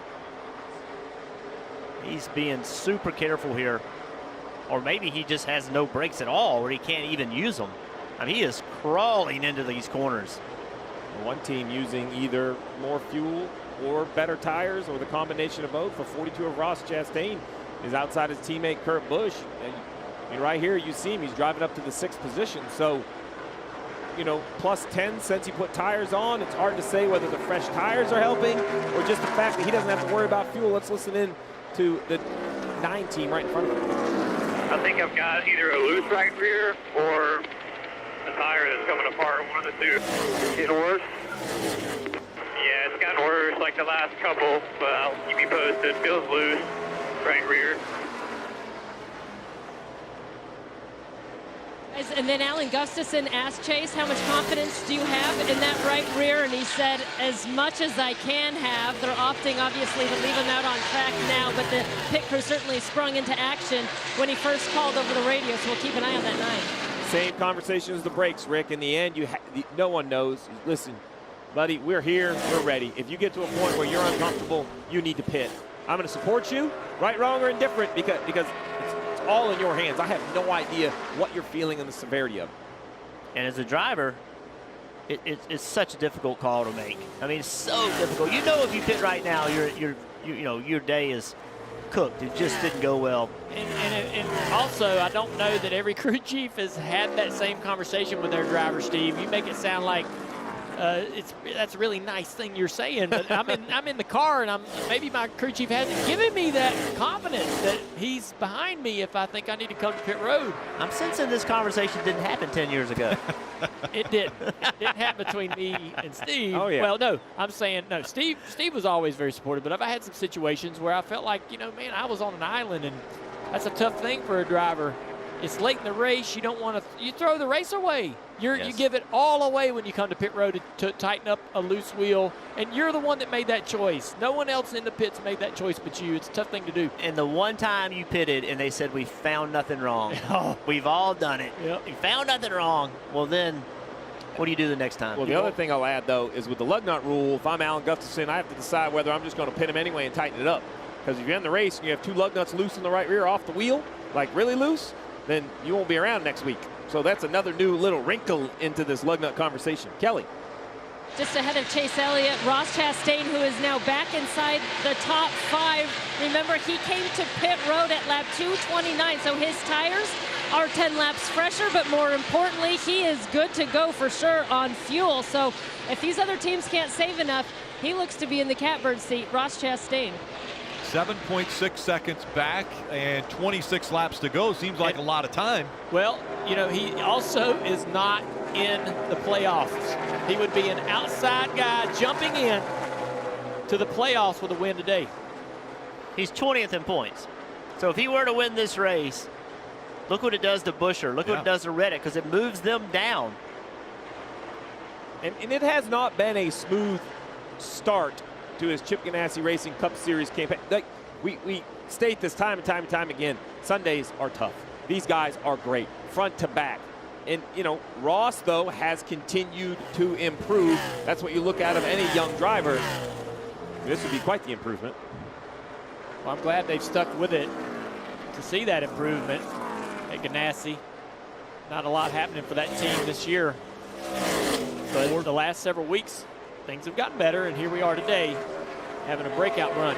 Yeah, 4th at Coda just a couple races ago, and 7th, most recent race out at Sonoma. So things picking up, as you mentioned, and now a situation where he can run wide open where everybody else is looking at their, you know, the fuel saving. And I think, too, everything that he's drove up to this point in the Xfinity Series and the Truck Series, this type of racetrack, this type of spoiler and downforce and power, this really lends more to Ross and what he probably feels more comfortable with. It's probably been a wake-up call driving, you know, the low-power, high-downforce car, trying to figure out what to do with that thing, how to make that work. So one story I want to circle back around to. You talk about full fuel on the 42 so he can run hard. Kyle Larson, we continue to talk about saving gas. The telemetry once again comes in, lifting very early. Let me throw some wrinkles in this.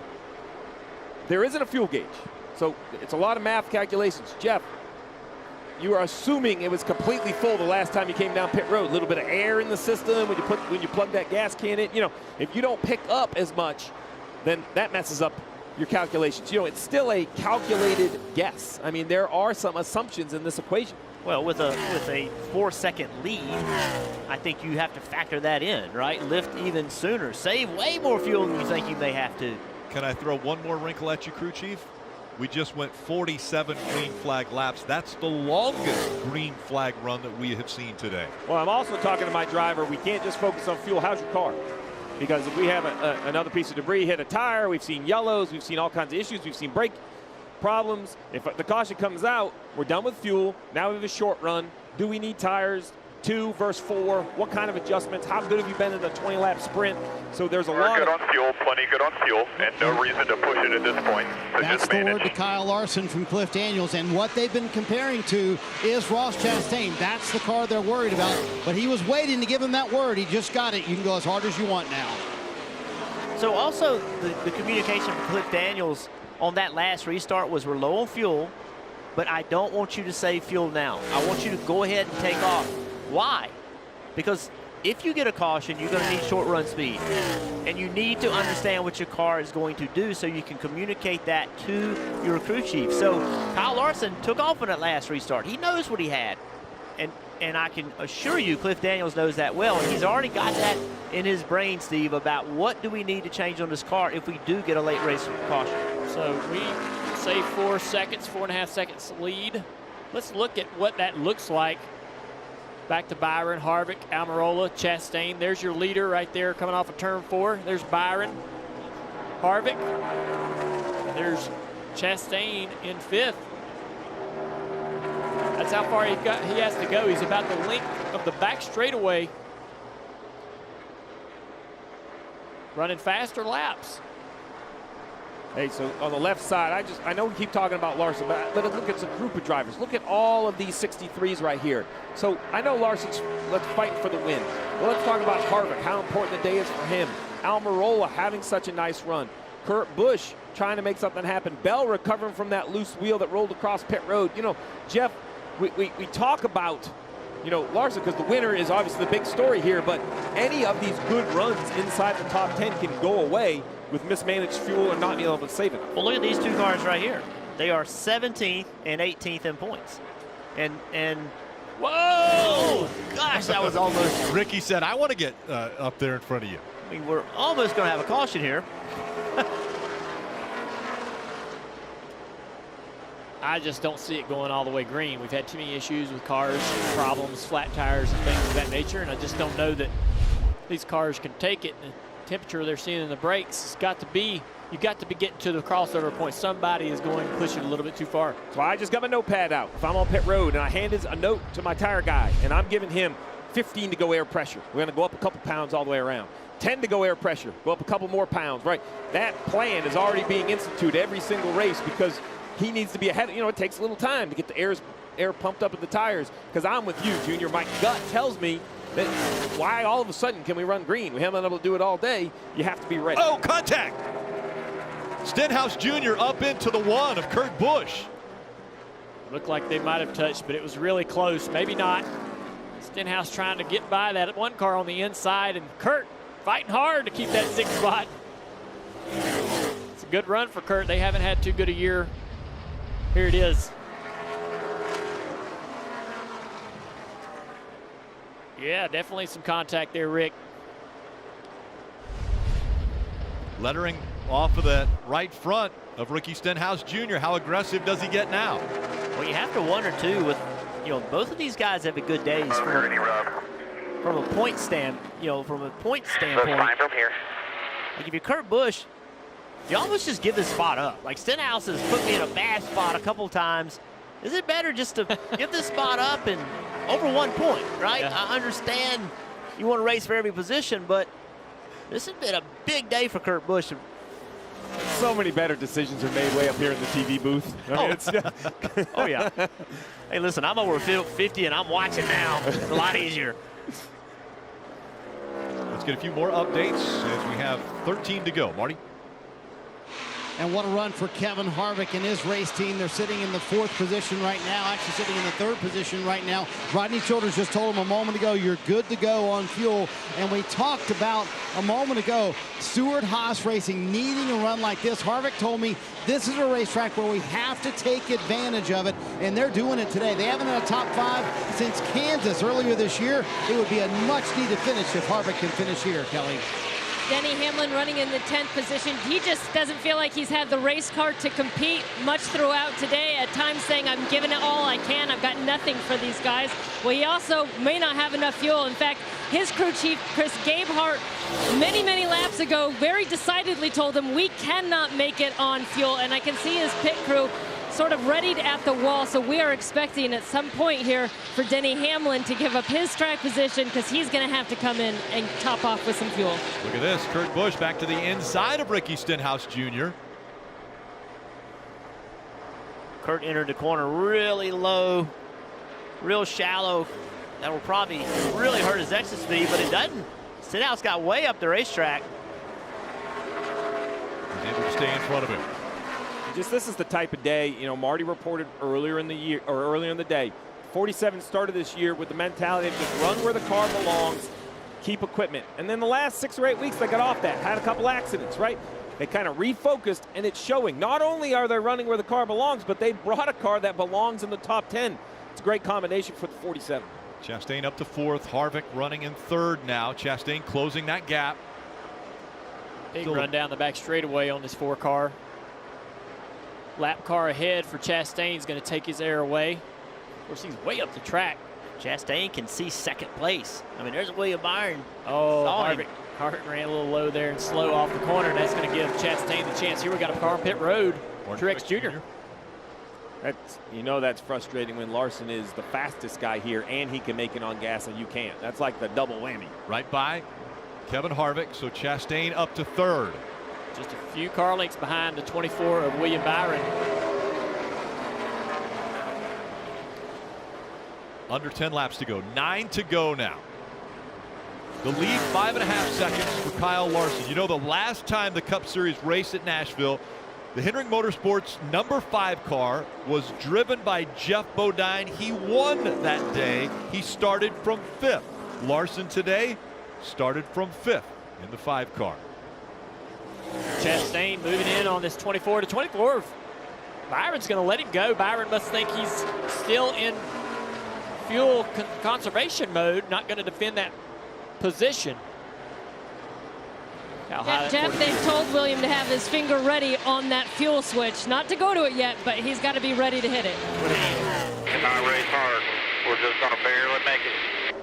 So fuel switch, guys, basically there's 2 pickups in the fuel tank. One's almost like a reserve, the way they have it plumbed. So you run, when that thing misses, you flip it over, it goes to the reserve.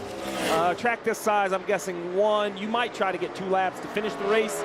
But that is kind of your fail-safe. If your calculations are wrong, you'll know before. But what a fit. I mean, I don't think we could talk enough about this young man, right? Average finished outside the top 15. 18.4, currently second, and continues this streak. 3 top 10s this year, but 2 have come in the last 2 races. So continuing to move it forward. He's still 5.6 seconds back from Kyle Larson, but running strong, running hard, trying to, well, actually hoping that the 5 doesn't make it on fuel. What a run Kyle Larson is having in 2021. Remember, the last 5 finishes for him, points races, second, first for Kyle Larson. And you left out the $1 million All-Star. And the $1 million All-Star his stats race. are so good, you can just leave that $1 million out that the guy won at the All-Star race. It's you know, we talk a lot because of the equipment he drives in, but today, the 24 is up there, but it isn't a Hendrick-dominated race. It's a Kyle Larson-dominated race. Well, Kyle Larson has made Hendrick Motorsports better. He's made every other driver have to step their game up. I mean, he came into the team that had the defending champion, and he's making Chase Elliott step his game up, as the other drivers are too. As a teammate, you don't like to get beaten by it, but you have to have confidence. You can learn what he's doing, learn how to combat it, and go and take the fight to him. Marty. Hey, Jeff, you talk about those 3 second-place finishes. I was talking to Cliff Daniels about that, and he said he was kind of moping around the shop after one of those second-place finishes. He was, and Kyle came up to him and said, "You okay?" He said, "Yeah, I just don't want to finish second. I didn't come here to finish second. I came to win races."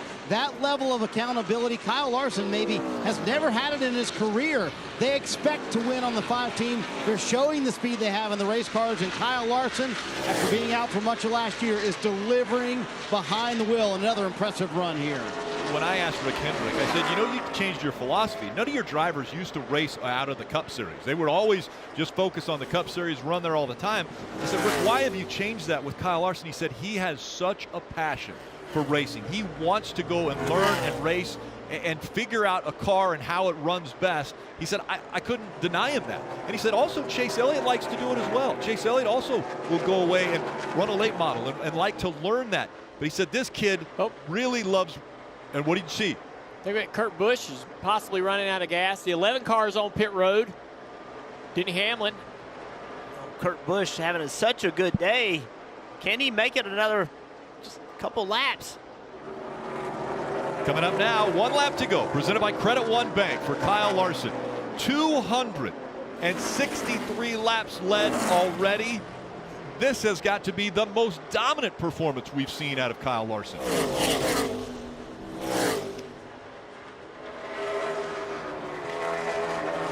Fuel was an issue. Overheating was an issue. He fixed the overheating problem. He has managed the fuel problem, and he's going to make it 3 wins in a row. Kyle Larson returns to Nashville Superspeedway a winner. Good job, man. So proud of this team. So thankful for Valvoline. Thank you guys so much for coming on board. Chevrolet, Hendrick Motorsports, Mr. H, everybody. Great job, Kyle. Great job, Tyler. Big crew. Guys in the shop. Great job. Kurt Busch running out of gas there. Hell of a team. Hell of a car. Good job again, guys. Really good day. Did a good job saving that gas. A lot of guys struggling to get to the finish of this race. Yeah, Kurt Busch ran out, but was able to make it back around, finished 7th. Great job, Cliff. For Ross Chastain there, you saw the 42 come up beside the 5. William Byron in 3rd. Eric Almirola with a great top 5 finish today. Stenhouse in 6th. Suarez in 7th. Trackhouse Racing has to be very excited about Daniel Suarez. That 7th place finish, a top 10 finish for Daniel.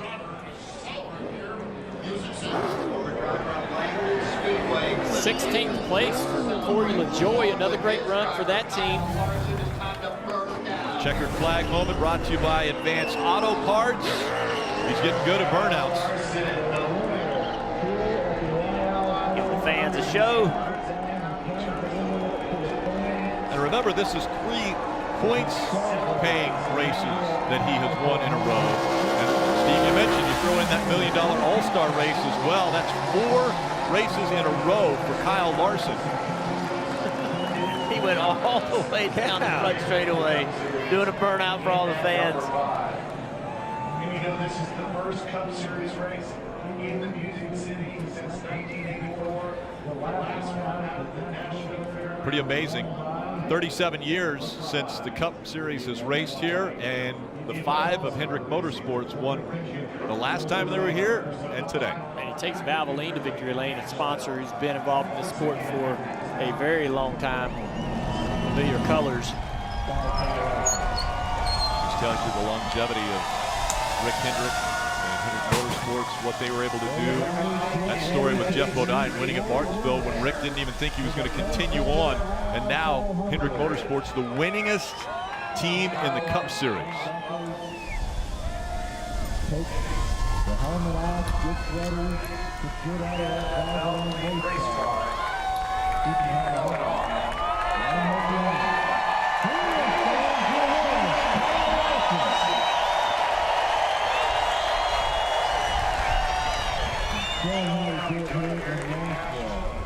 What a performance in front of a sellout crowd for Kyle Larson. Statistically, the most dominant race he's had this year. And I bet he wishes every race was on Father's Day. He's now won back-to-back 2017 and 2021. So stats say it's the most dominant. Did it feel the most dominant behind the wheel? It was, yeah, it was a great day. We never really had to, run behind people. So I don't know. It had, one of my teammates got out front again. It would have been probably hard to pass them, but Valvoline Chevrolet was really good. It could cut the middle of the corner really well, and our picker did an awesome job again. That #1 pit stall helps a bunch too, and this crowd is awesome. This is. I love that you did a burnout for the entire crowd, from the one end of the grandstand to the other. Yeah, well, I was gonna do something here, and then I looked down there. I was like, man, there's a lot of fans down there too. I need to go to the end, but we had enough rubber and enough fuel left over to do a good burnout there at the end. But yeah, I can't say enough about everybody. Hendrick Motorsports, HendrickCars.com, Valvoline, Tommy Tarleton. I always forget to thank Tommy Tarleton. He's been a huge part of my career. So thank you, Tommy. Thanks, Metrotech, everybody who's been a part of this team this year. And I just hope we can keep it going. In the return to Nashville, Kyle Larson puts it on him today, Rick. He wins here at Nashville Superspeedway. Now he's going to go collect the checkered flag and wave to a few fans. Quite a collection. That's his 10th career win in the Cup Series. And remember, 4 of those have come this year. He's made the move to Hendrick Motorsports.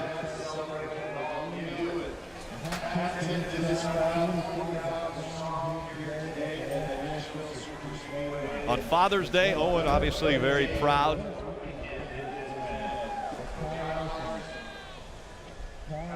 Audrey, his daughter, and definitely don't want to leave that helmet. What a run Hendrick Motorsports is on, and especially the driver of the #5. I think we all expected him to have a great year, but I don't know that any of us, especially after last year with Hamlin and Chase doing so well, I didn't think we would all consider at this point in the season that he would be the dominant driver in the sport. He's the best. I mean, nobody can touch him. It's been an incredible run. Again, his average over the last 6 races, his average finishing position, 1.5. 3 races in a row now, and he's the first driver in the Cup Series, the first one in the field to win at Nashville. He takes Nashville Superspeedway in a dominating fashion and grabs the win.